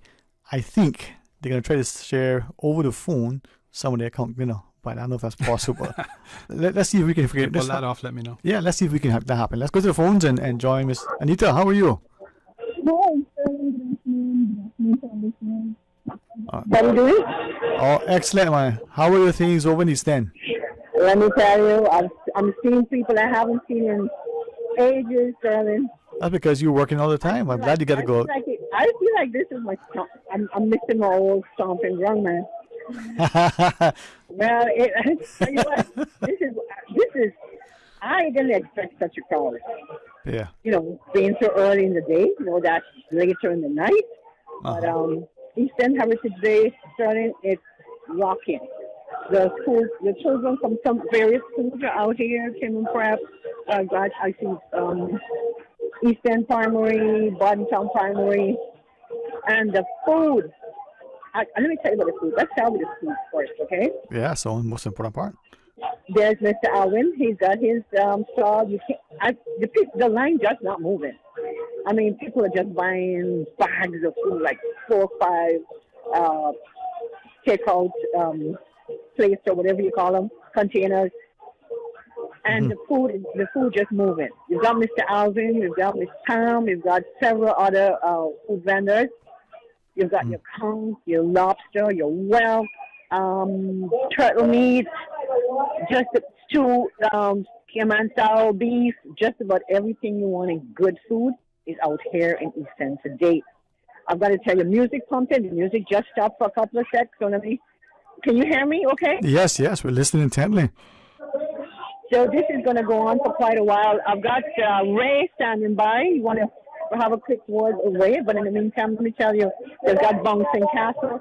It's just a family affair out here today, so early in the day.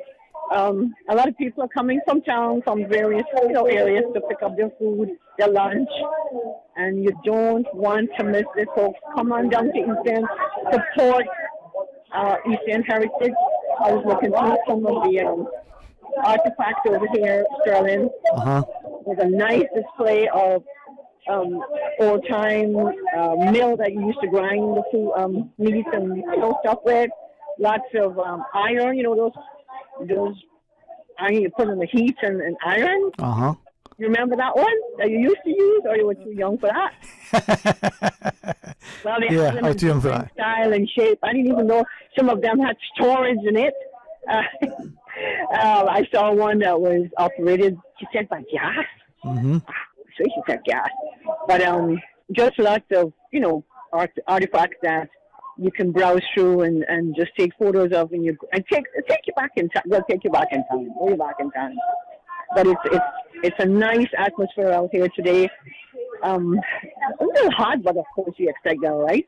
Water is looking nice. We're right on the water. I mean, this is $1 million event. Yeah. No, I mean, I'm taking it you guys are going to bring back food for the office, right? Cassava cake and the like. Oh yeah, there's cassava cake and all that, but I haven't. I'm kind of. So hopefully by the time we finish here, there'll still be some corn stew left for me. I hope so. And you say Ray is by. You're gonna come out here later, Sterling? Do I have permission? Okay. All right. All right. Let me see what Ray's got in his plate. Let me try and find him. All right. So that's Anita Khan and Raymond Singh over at the East End Heritage Day. That's kind of loud if you still hear me. And I think he stepped out on me, but he's probably in the food line. Yeah. And we're hoping, Oh, wait a minute. I see him. You see him. But we can't see him, Miss Anita. So we want people to. Festivities move to Little Cayman. Of course, Radio Cayman will be there too. So, hold on, Sterling. Let me grab Ray over here. Yes, Ray couldn't read, huh? So that's Anita Ray over at the East End Heritage Day. I would imagine that between the food and the fun, they're finding a way to make a reel. Good, it's a little loud where I was standing by the main stage. All right. So Ray, how are you? We're doing great. It's been a good while too. It's actually quite crowded when we got down here. There had to be close to 200 kids down here when we first got here. So they're now milling back out to get back to school for pickup. And Anita was sharing there's a relatively large crowd as well. Lots of people getting their their fill of the local cuisine. That's probably the phone's here on speaker. I apologize. Yeah. And what do you make of the displays and the artifacts? I think East End has always been very well positioned to ensure that they showcase much of how things were in yesteryear. No, absolutely correct. That's been echoed by a few people who've spoken already. Mitchell Best, the DCO of Ministry of Health this year, with much of her team. And it was great hearing her comments on how well East End has done at preserving the heritage of this community here and why it's so important to have this heritage. And then funny enough, we wrote a chat with the CMO as well, and get his experience on seeing this small community together. Yeah. Unfortunately, we're into the wind, man. We're having a little challenge to hear you, but I can gather that it's good fun, as always, in East End. Absolutely is. I apologize for the way. I got to give credit. No, that's fine, man. It's an amazing location to hold a Heritage Day. Yeah, wonderful breeze right off the sea. No, absolutely correct. But so I do appreciate letting us have a few minutes here to call in. And I want to encourage everyone who's listening in. Come on down this afternoon. The festivities go on all night.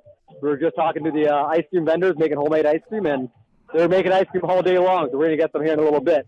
All right. But I do encourage everyone listening in, please tell everyone, come on down to East End tonight. It's the place to be. Definitely, man. Well, hopefully I can see Paul looking like he's making plans. If the food doesn't come to Paul, Paul goes to the food. Thanks, man. All right, listen, enjoy it and have lots of fun. Thanks, man. I appreciate it. You're most welcome. Well, as we did a quick sort of promo there for East End Heritage Day. James, what do you think, man? I had lunch at his. That was the wrong promo to go to because now hungry. I got to drive to East End now. Well, that's the plan, man. Yeah, for sure. And as Anita has shared at the outset, has become accustomed, somebody in the office where for whatever reason they all can't go, or they go at different times, will go and be the designated deliverer. It's probably sacrilege for me to say as a lifelong West Bayer, but East End always have the best food when it comes to those you see now Irish Sweet cultural days. Yeah. People like Lord Graham gonna make it hard for us now to face. You gotta go there, man. What's wrong with you, man? You were doing so good. I'll do it. But I gotta be honest. I gotta be honest. Yeah, I know, but I love my West Bay. Yeah. But boy, that East End food.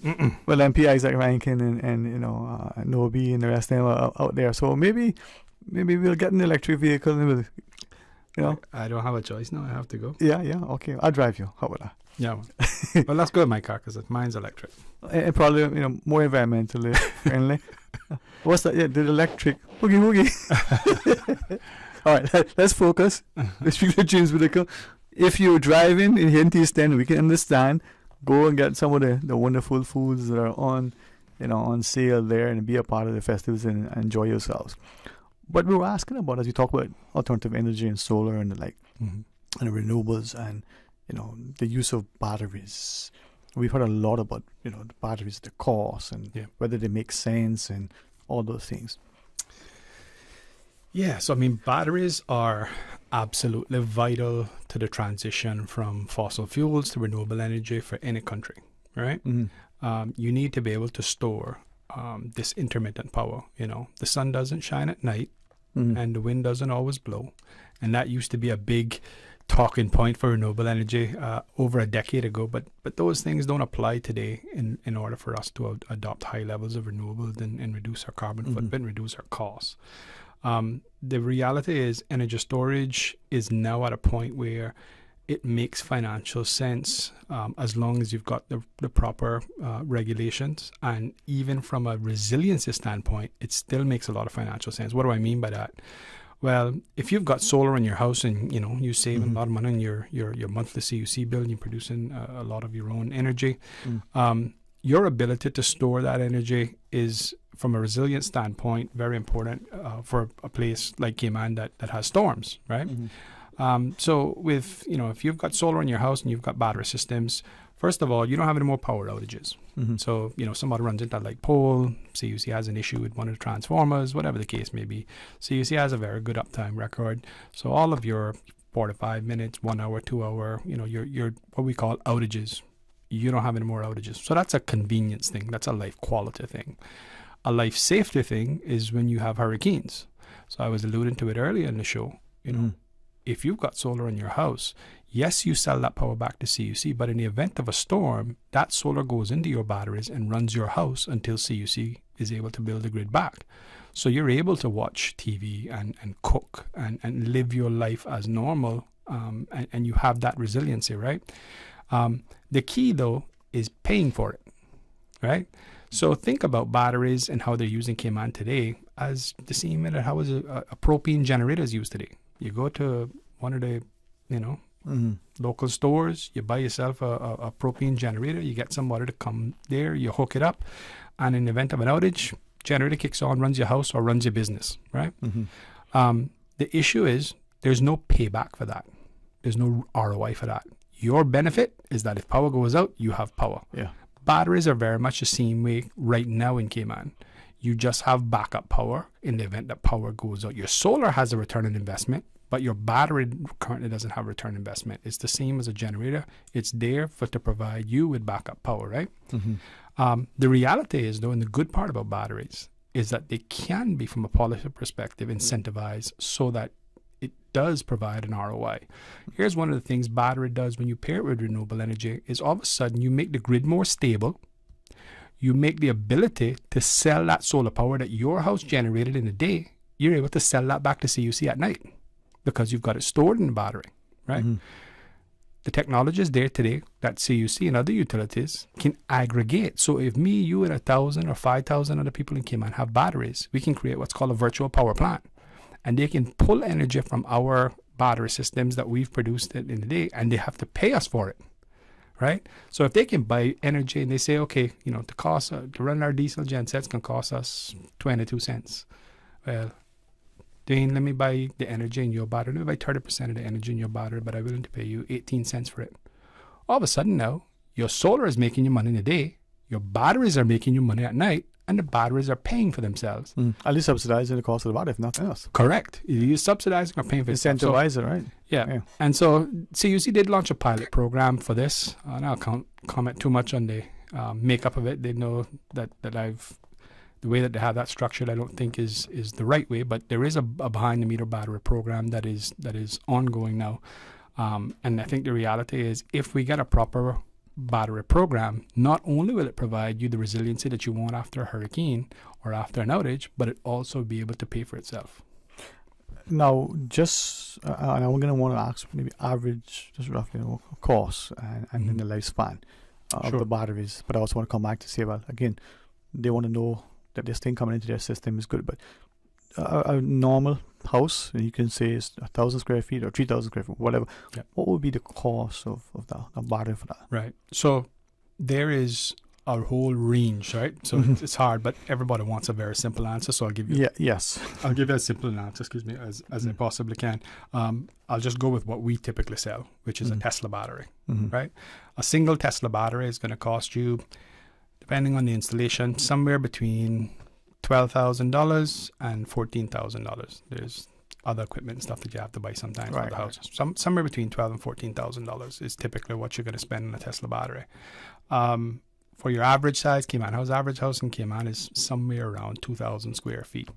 One of those batteries coupled with some of the other technology, that'll basically run the majority of your house for a few hours. So in other words, if you're getting 6 hours out of a single Tesla battery for an average size house, and your outage in Cayman, CUC's outage is probably average, like an hour, all your outages are covered now, right? That doesn't cover you now for hurricanes, because obviously you need more than 6 hours for your hurricanes. What you basically need for hurricanes is basically the ability to have solar battery stored during the day, some stored for half of the night because you do have to sleep, and then some stored for the next morning, and a solar system that's large enough to refill it that next day. So once you get probably 2 to 3 batteries now, you're able to get yourselves through the day with regards to hurricanes and things like that. So it's not a cheap endeavor. But the question then that I often have with customers is, okay, you're paying $13,000 for the battery. What is the equivalent size generator? Okay, well, if I go to buy the generator, it's actually going to be cheaper to buy that generator, to get it installed and hooked up, you're probably saying on average somewhere between $9,000 and $10,000 versus $13,000 or $14,000. So you can save a few $1,000s more up front. But that battery is going to have a useful life of 20 years if you're just using it as a backup capacity. If it's only kicking in, the battery is variable based on how many cycles they do. So if it's only cycling when you're using it as backup power, it's going to be warranted for 10 years. It's going to have a useful life of 20 years. Your generator ain't going to last you 20 years. Your generator is going to be at best half that life, right? So you're going to have to replace that generator long before you ever replace the battery. So all of a sudden now you see that $13,000 versus that $10,000, you got to pay that $10,000 twice because you got to replace that generator in the lifespan of versus that battery. The other thing is, what do you have to do with a generator? You got to put gas in it, you got to put propane or diesel in it, and you have to maintain it. The batteries you don't have to maintain. With the new generation batteries, you don't have to maintain them. So you don't have maintenance costs, you don't have fuel costs, and you have a lifespan that's twice as much. So when you look at what we call the total cost of ownership, batteries today are cheaper for backup power than generators. And when they're not saying, well, if everybody, 1,000 homes, 10,000 homes, how these batteries, back to the issue with the solar and going back into the grid to make sure it's, properly received and distributed. How does that work to ensure the safety aspect of it? Yeah. So one of the other good things that batteries do, especially when you start getting large amounts of batteries on various homes and businesses, is you can also help to bring more stability to the grid, right? So that power now can be what we would call dispatchable versus just purely intermittent, right? So if I've got a solar system and a battery system, the energy that CUC gets can be much more stable than just the solar, because if a cloud comes over my house and I don't have a battery system, cloud comes over my house, my solar will drop on and drop off and drop on and drop off as the clouds come over. If you run those things through a battery system and use the software, things like the virtual power plant stuff, you can make that power much more smooth to the grid and help to stabilize the grid. So you can actually provide a benefit to the grid when you pair solar and battery systems together. Okay. Well, we're talking a lot about solar. From the Cayman context and what would work for us, are there other renewable sort of sources, forms of renewables out there that could work in Cayman? Yeah. So as part of CUC's Integrated Resource Plan, their IRP, which is the National Energy Policy, is the country's plan. CUC has their plan, which is called the IRP. So in the IRP, they look at what's called the energy mix. What are the various sources of renewable energy resources that Cayman has that we can have that's commercially viable? And that came down to a few things: solar, wind, energy storage, OTEC. That's basically your primary mix, those four. The reality is, from a wind perspective, there are places on the island where there is sufficient enough wind that we could build wind farms and really drive down the cost of energy to be very cheap. But nothing is always straightforward, right? The reason why we haven't done wind in Cayman is a couple of reasons, but one of the primary reasons is because of the effect that a wind farm could potentially have on the radar system for the Doppler and for the airport, right? So there is an ongoing effort and a renewed effort right now that I'm a part of, along with some other people, to find out, what is the true feasibility of wind in Cayman. Are we going to be able to get past these challenges with things like the radar system, also things like logistics, right? I mean, some of these big wind turbines are 300 plus feet tall. They got 200 plus feet long blades. How are you going to get a 250 foot blade off the Georgetown port, right? How are you going to service a wind turbine that's 300 feet in the air, right? There's no cranes in Cayman that can actually do that. How do you engineer them to stand up to a Cat 5 hurricane? Or do you even engineer them to do it? So there's all of these logistical questions as well as the siting issues. Then you have things environmental, birds, Are you going to put up a wind farm and kill a lot of the birds and the parrots and all of these sorts of things? And part of that is the concern as well. So it's not as straightforward, but wind is, from a purely financial least cost perspective, viable. But there are other factors to account for. And then the last one is OTEC, which is ocean thermal energy conversion. Cayman has very deep water. OTEC is the ability to produce electricity using the coldness of the deep water. The change in the water temperature. Right. Yeah. And that is, again, technically viable here in Cayman. I won't go too much into it, but unfortunately, the OTEC people, in my view, have had a very rough ride here in Cayman from a regulatory standpoint in getting things approved. And you know, I think that without going too deep into it, I think OTEC is something that Cayman really needs to try to find a way to make happen. Yeah. As we get ready for a break, there are many who would say Cayman could be an innovator in many ways, but for some reason, we lack the gumption, the political will, whatever the reason is. I want to talk about electric cars in a sense and see the uptake, but are there things, and if so, what Cayman can do to be a leader, that innovator? Yeah. Let's get serious about implementing the national energy policy. That in and of itself will make us a regional leader, because that's what the policy was intended to do. We talk in the policy about Cayman being a center of excellence in renewable energy and a destination for innovation. What does that mean? That's just words on a piece of paper, right? If you have an innovation project, an innovative project here, there is no clear path for you from a regulatory standpoint to get approval, right? You kind of have to talk to everybody, see if you can figure it out. Hopefully it works, hopefully it doesn't. I'll give you OTEC as a very good example, right? Is they went through years and millions of dollars trying to get that project approved here for ultimately a rate that the regulator was never supportive of. Why didn't you just tell them that from the start? Right? You need to have a clear path and a clear process. What I would have done with OTEC is said, hey, if you can meet all of these metrics, this, and you know, you can meet this rate here, then we would be supportive of it. It's not a final approval, but it's a preliminary approval. And you have your pathway of how to get that approved as an innovation project. And you don't have to go and spend millions of dollars, because at the end of the day, if you know that you can't meet whatever I say, 15 cents, 14 cents, 12 cents, whatever the number is, if you know that you can't meet that, well, you know, you'll have to move on and go somewhere else. So we just need to get serious about implementing national energy policy, implement, you know, a clear pathway for innovation projects. We had Kerry Lawrence and Cody Whitaker here about a week ago. That's an innovation project that's been sitting with OFREG for approval now for 6 months and can't seem to get approved. They're waiting on studies that are completely unrelated to that project. And there's just no clear path for innovation in Cayman. It's very opaque. It's very bureaucratic. There's lots of red tape. You've got people that are paid to make decisions that don't want to make decisions. It seems like, you know, one of the challenges we have with you know, making decisions from a regulatory perspective here is, unless there's a study, a consultation, or the utility says it's okay, they don't want to make no decisions, right? And I think that's one of the challenges. If we're going to really be an innovative jurisdiction, we have to tell the world that we're open for business, and the world has to understand that there's a clear path to getting your projects approved and a clear metric for what is not going to be approved, right? And we don't have that clarity. But, you know, Cayman has everything that people look for, especially financiers and developers look for from a stability standpoint, that we could be a huge hotbed of innovation and lead the region in renewable energy innovation. But you have to get rid of the red tape. That's what's killing us in Cayman. There's no path clarity, and there's too much red tape. All right, with that, Jeans, let's just pause, take the news break. When you come back, maybe you can share with us some more. We'll talk about electric vehicles at some point. Stay tuned for Talk Today.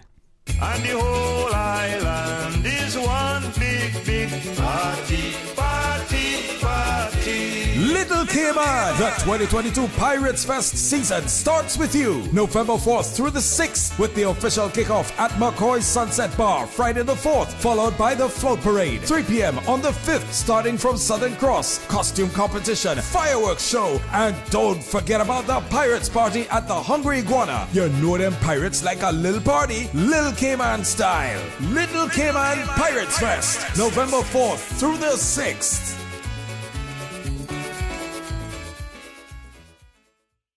busy, busy, busy. Feel like there's not just enough hours in the day. Savannah Pharmacy, service to make your life easier. Now you can WhatsApp your prescription order to 929-5045. And pickup is just around the corner with everything your family needs and convenient opening hours including Sundays and holidays. WhatsApp your prescription order to 929-5045. Savannah Pharmacy, wholesome values with modern conveniences.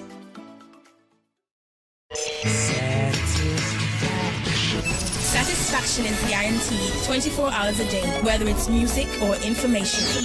From Grand Cayman to Cayman Brac to Little Cayman, we've got you covered. You ever hear a thing like that? Radio Cayman in the Cayman Islands. Today's biggest news. Radio Cayman. Your voice, your choice. Local, regional, international. This is Headlines from Radio Cayman's newsroom. Today's biggest news.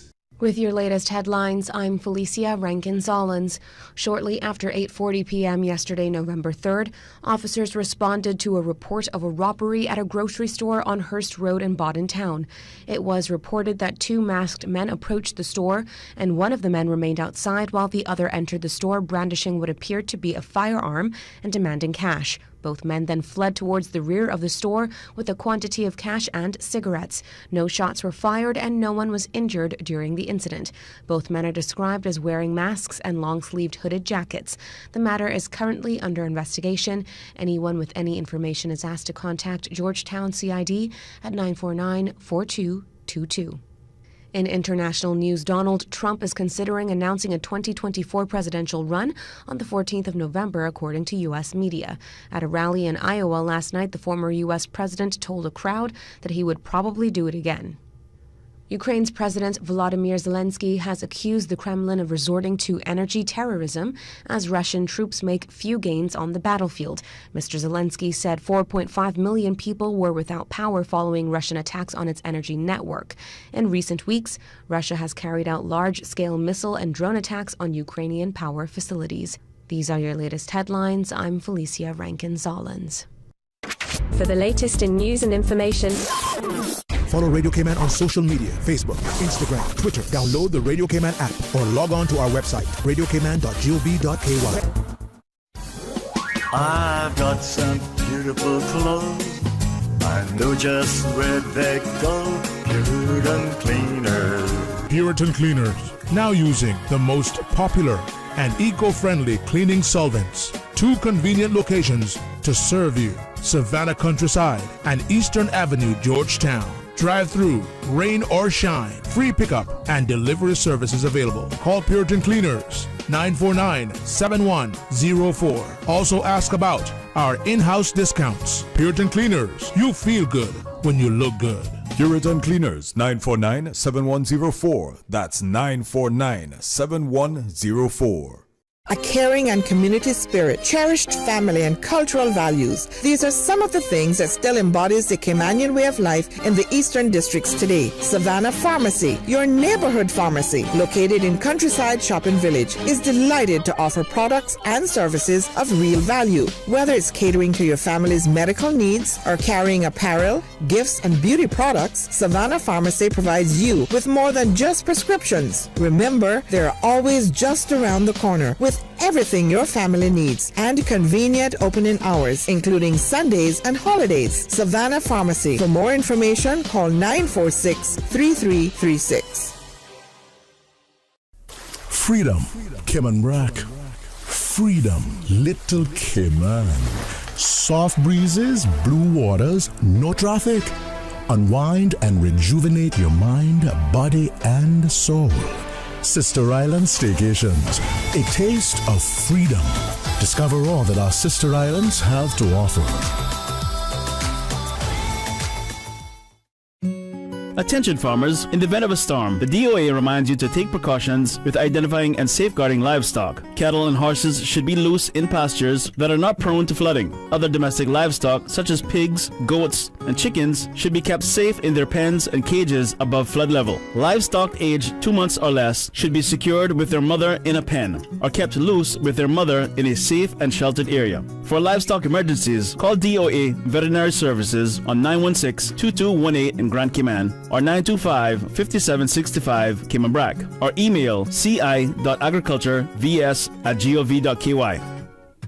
Tune in Monday through Friday at 7 a.m. and 10 p.m. for the Daily Sports Report, covering local, regional, and international sports. Proudly brought to you by Dr. Wayne Porter, offering a full-service dermatology and dermatological surgery practice. Call 946-9020 to book your appointment today. Talk today. But I do have some questions. Talk today. Cayman Islands' foremost listeners participation program. Talk today. Because there are more questions than answers. What the public is saying. Waiting to take your calls right now. Sterling Dwayne Ebanks.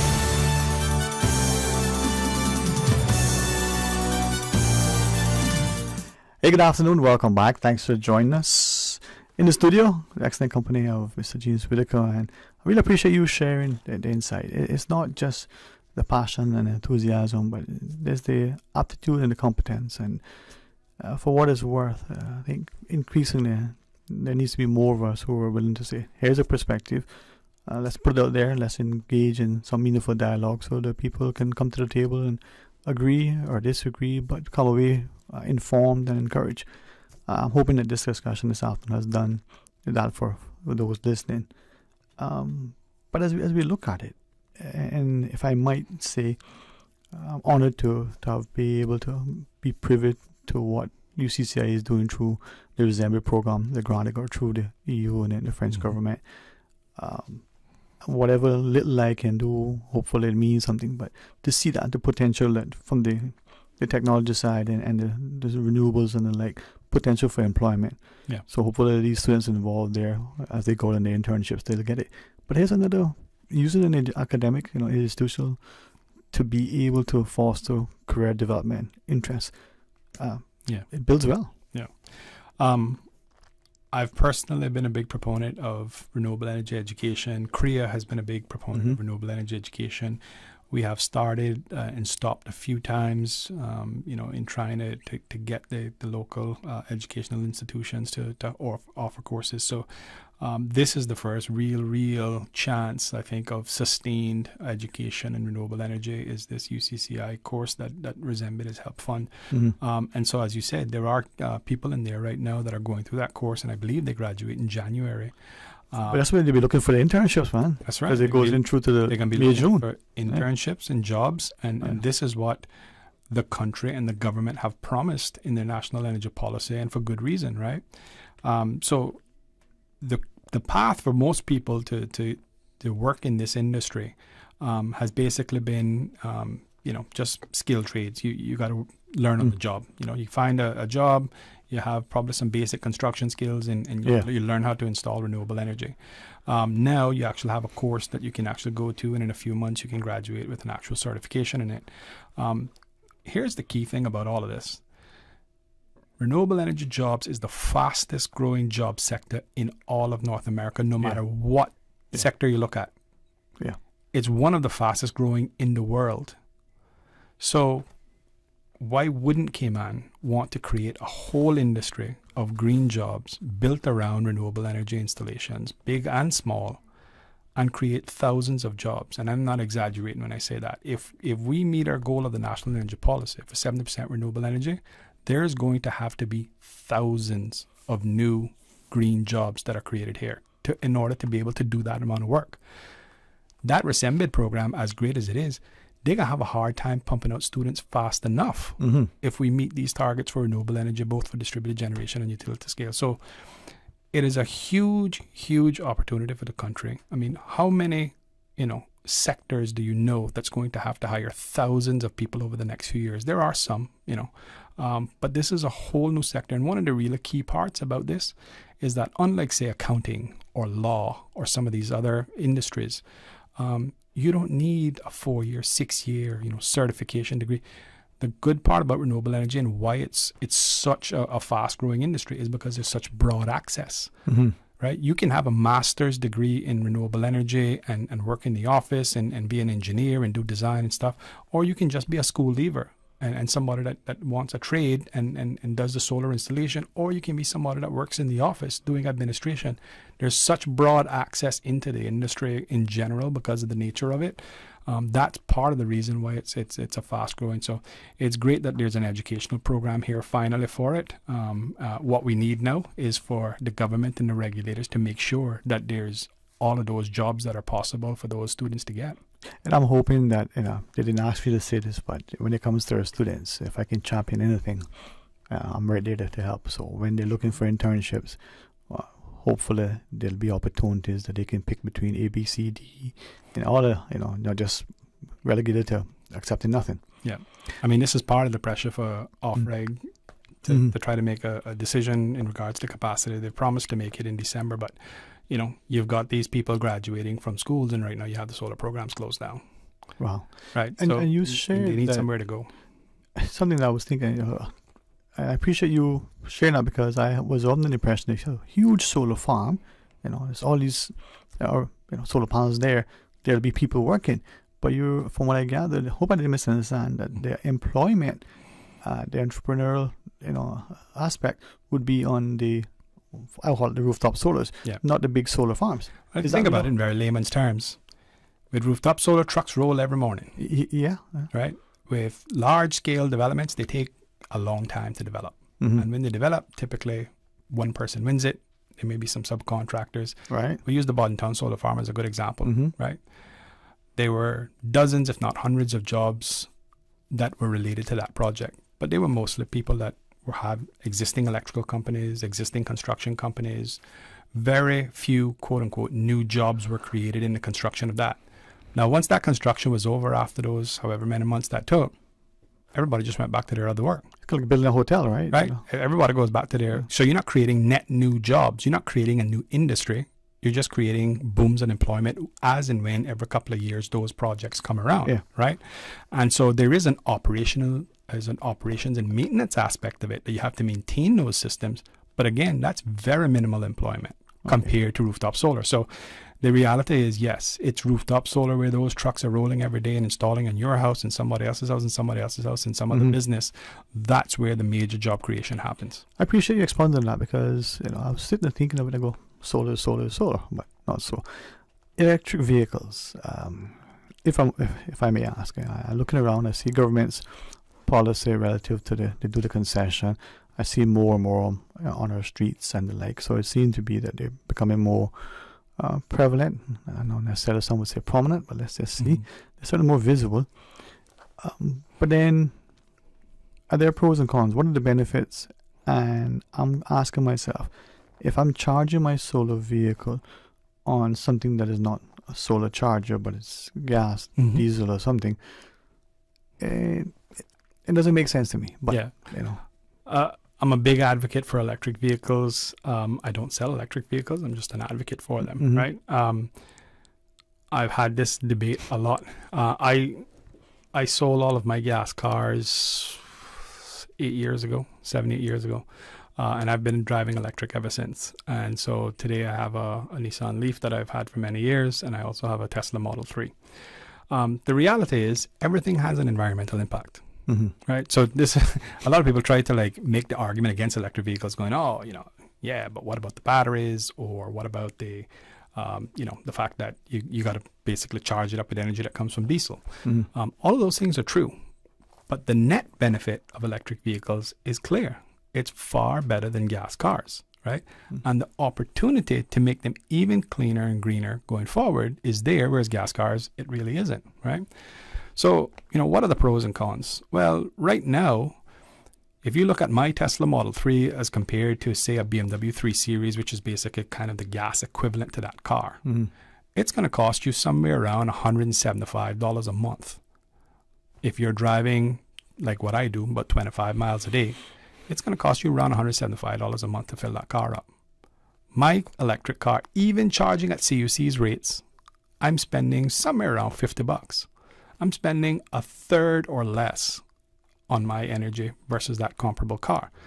So what does that mean? That's thousands of dollars that I'm going to save on the life of that car just in gas savings alone. Then you got maintenance. The cost to maintain a typical electric vehicle, particularly one that I have versus that one, is going to be about a third of the cost. So it costs me on average, I wouldn't say me, if we look at the statistics, it costs on average about $300 a year to maintain a Tesla Model 3. With the BMW, it's over $1,000 a year on average, right? So you're saving money on the maintenance and you're saving money on the monthly expenses that you're paying to fill that car up.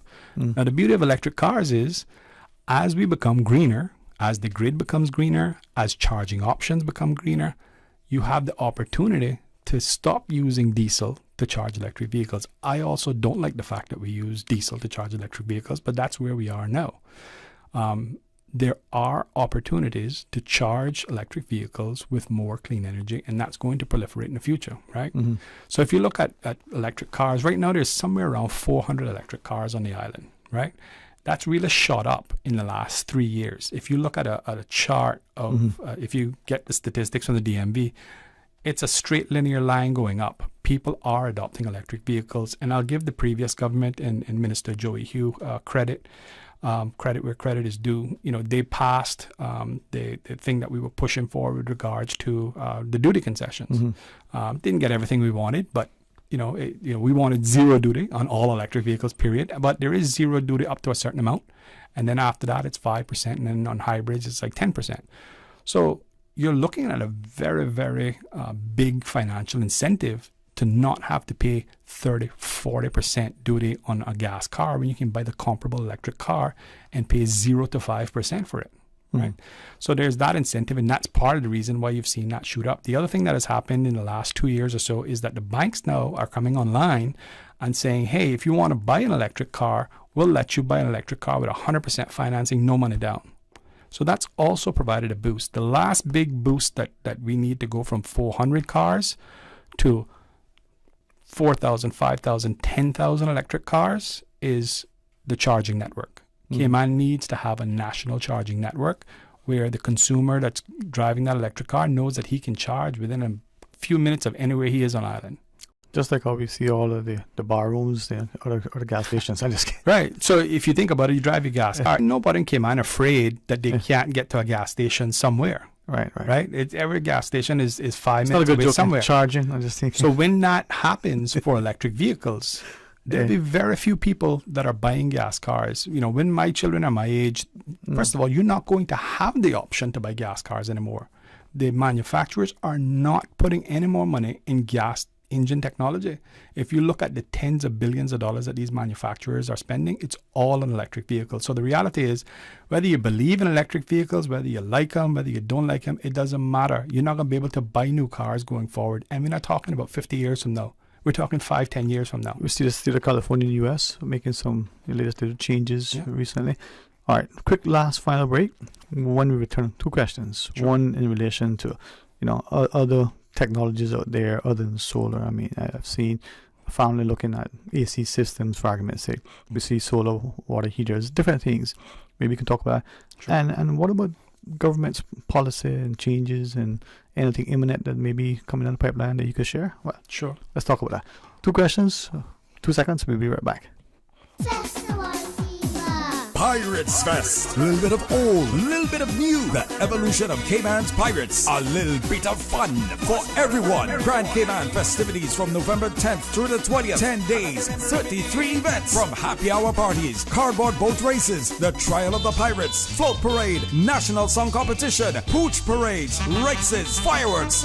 So many fireworks. Pirates Fest is here. 33 events, 10 days, November 10th through the 20th. Stay in the know. Get the full event lineup at piratesfestcayman.com. Pirate fire, raging through Church Street, bright and little Cayman, putting on some heat. Grand Cayman, it's finally here. Are you ready? This Saturday at the Mango Tree, the long-awaited Honduras and Central America Festival, featuring live from Roatan, Honduras, the Happy Boys.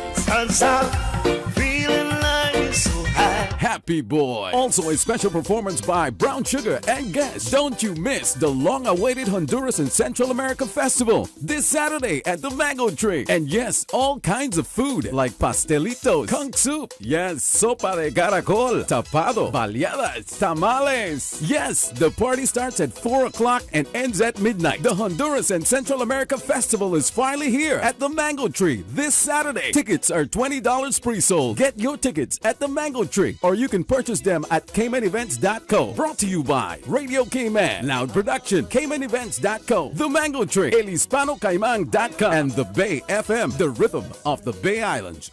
We think it's time you crossed over to a new vehicle. And with the Toyota Corolla Cross, now at Vamp Motors, you have plenty of reasons to make the switch. The crossover body and hybrid engine is a sleek design in a sturdy structure with a spacious interior that opens to extensive cargo space. Stuck in traffic? The high-performance self-charging hybrid system automatically switches between gas and electric vehicle mode, helping you lower both fuel costs and carbon emissions. The Corolla Cross has full LED lighting inside and out, an integrated display audio system with energy monitor, and a dual-zone climate control system to ensure comfort for all. Test drive the new Toyota Corolla Cross Hybrid today at Vamp Motors, Walkers Road.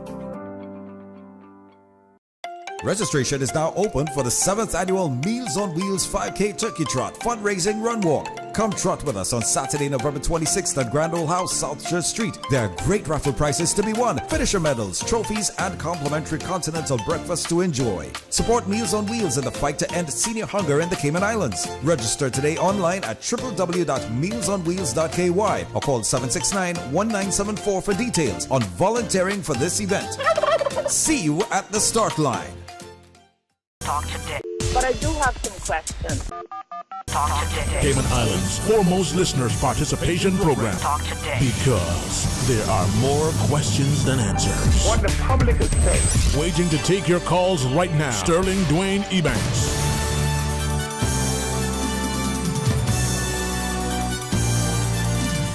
Hey, good afternoon. Welcome back, and thanks for joining us. And thanks to Mr. James Whitaker.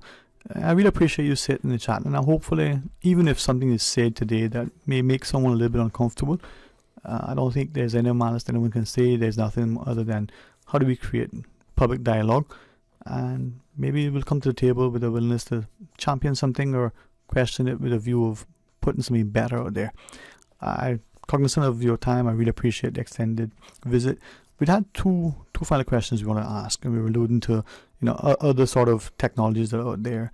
Just a cursory read in even a walk through the Cayman Islands, we see things on people's rooftops that I'm told, they're solar water heaters. We hear people talking about solar air conditioning systems. Other technologies out there that we can use if we want to be environmentally, or like me, economically conscious. Yeah. Some would have a different word, but so one thing I will say is energy efficiency is always worth the initial effort. So obviously I'm in the renewable energy business, but I always encourage people to save as much energy as they possibly can. So, if you can do things like LED lighting and foam insulation and get a high C or air conditioning system, those sorts of things, that's always the low-hanging fruit financially. In regards to renewable energy, yes, there are other things that are out there, some that we offer, some that we don't, but they're just out there in the market, other than just solar panels.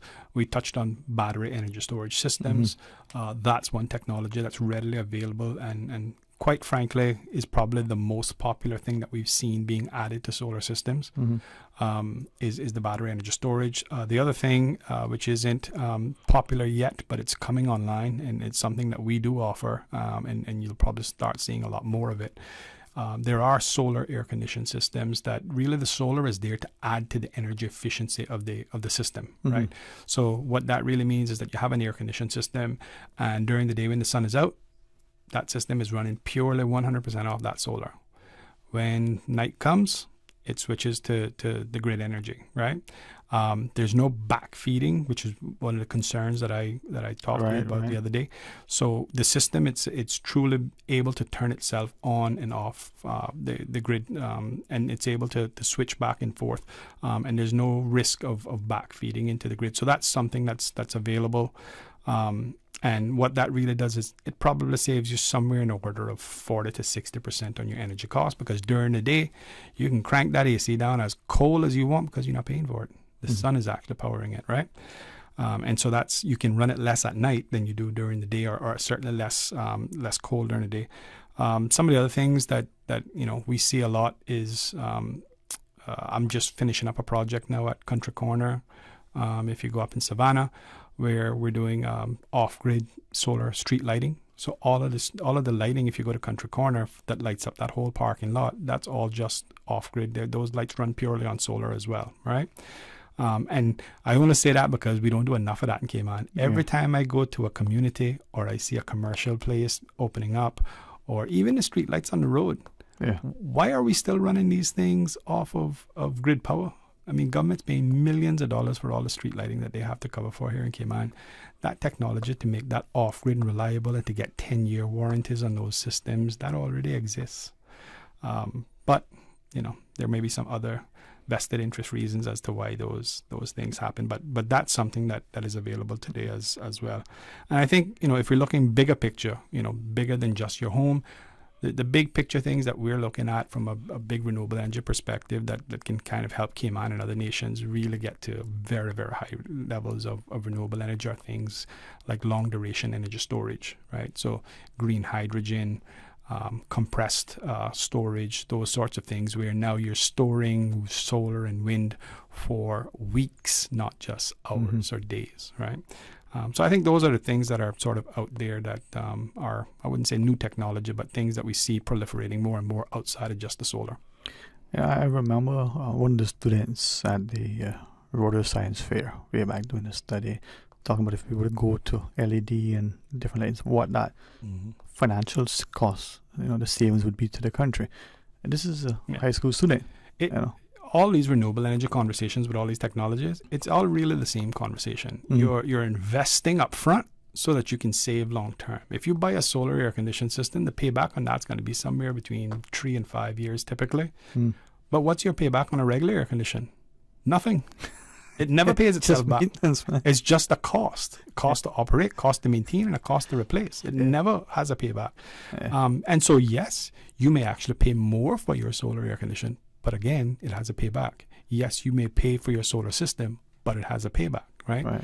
And so electric vehicles, you may invest in an electric vehicle. It may even cost you more than a gas car, but there's a payoff for it. So it's really all the same conversation with these things. Well, I'm hoping that we'll have you and maybe others will extend the panel going forward with your discussion. But there's been an announced policies change from government. And some may have heard, some may have known. What do you know about it? Well, what can you share? Is it in relation to the ownership of solar farms and the like? Yeah, I mean, what I can share is what's publicly out there. The government, and I guess I can color it so people can maybe understand a little bit deeper, but the government made a policy decision several months ago. And that policy decision, by the way, is based on the National Energy Policy. There is provisions in the National Energy Policy that speak directly to government taking ownership stakes in renewable energy projects. That was passed by the previous government, right?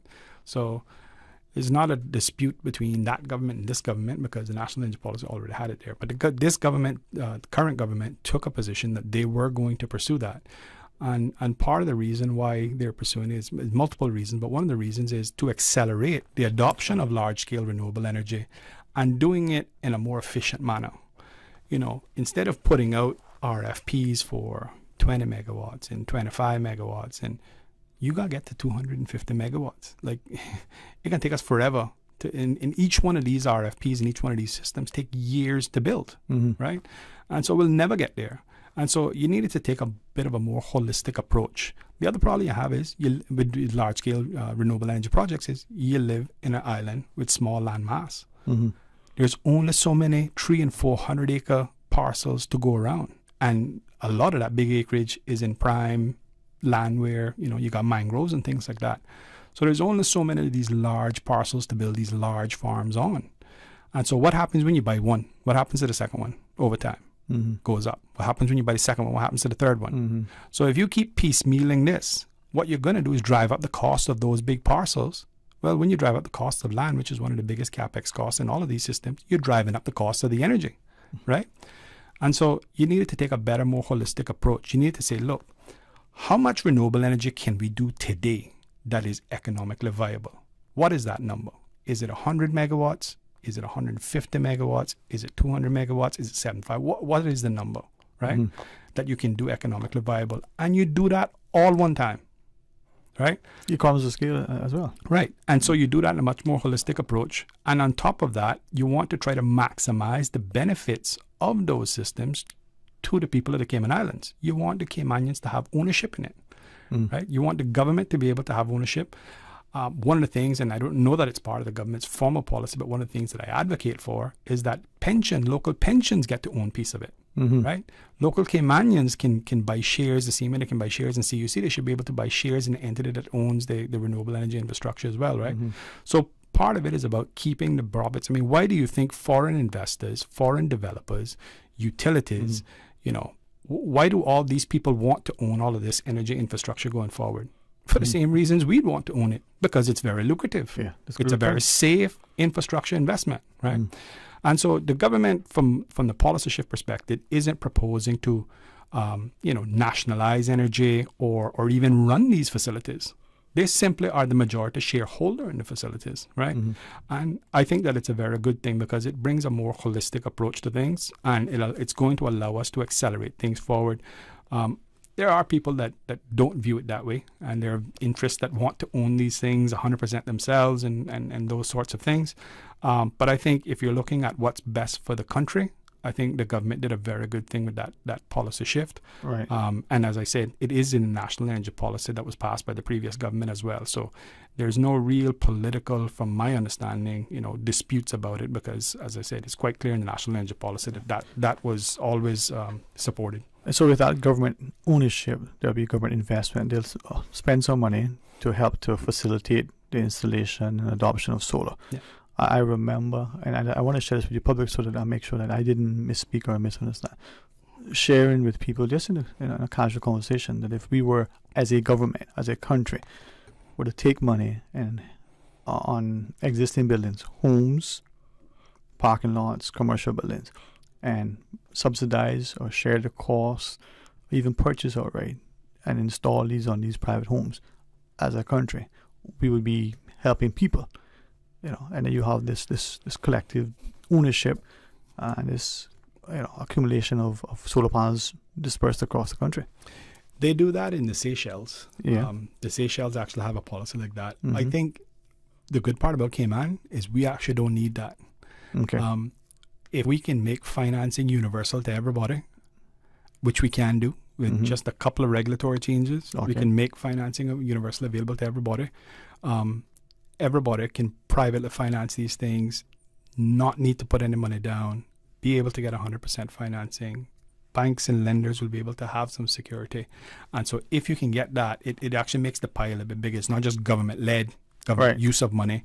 All the private sector is involved then, all the banks are involved, all the lenders are involved.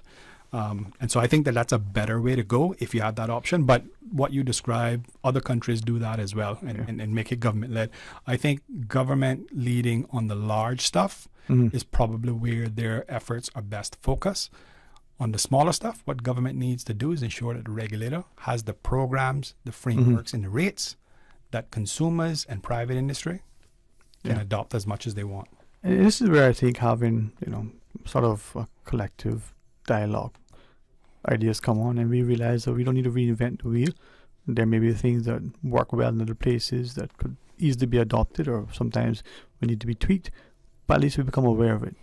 James, I really appreciate it. You said something that I talked about the foam installation, and I just reminded of how beneficial, Neville Morgan, the team over at Foam Pros, did something for me. I thought phenomenal work. It's that level of engagement and entrepreneurship, and we have to pay back because we want to be environmentally conscious, but we need to be economically mindful as well. Yeah. So using that is a way, as you're talking about the solar ACs, and to help to reduce the cost of consumption by a small outlay now and long-term benefits. Yep. And the final thoughts, man. Thank you very much again for coming in. Yeah, no worries. Thanks for inviting me. I'm always happy to talk, and I'm always interested in sharing ideas. So again, I'm always happy for OFREG and CUC and all the major stakeholders to get around the table at these meetings and talk if they so choose to come. I think at the end of the day, some people may say I'm a pessimist, but I'm actually still very much an optimist about Cayman. I believe that we have everything we need to be the leaders in the region in regards to renewable energy adoption, bar none. Yeah, man. Right? Yes, I believe currently the biggest problem is the regulation, but I'm also a big proponent of having a good regulator. Yeah. Right? I was one of the proponents of having a proper regulator here in Cayman because I know that there's value and that regulator can be a force for change and force for growth. But we really do have to get past the current red tape and issues that we have there. So I don't want anybody to take away that I'm not in favor of, I've had people say to me, we should just disband OFREG altogether. I really don't think that that's the right move for the country. I think you want a regulator because, the industry and people like me and other people will have their points of view and the utility and stuff will have their points of view. And the regulator is supposed to be the referee.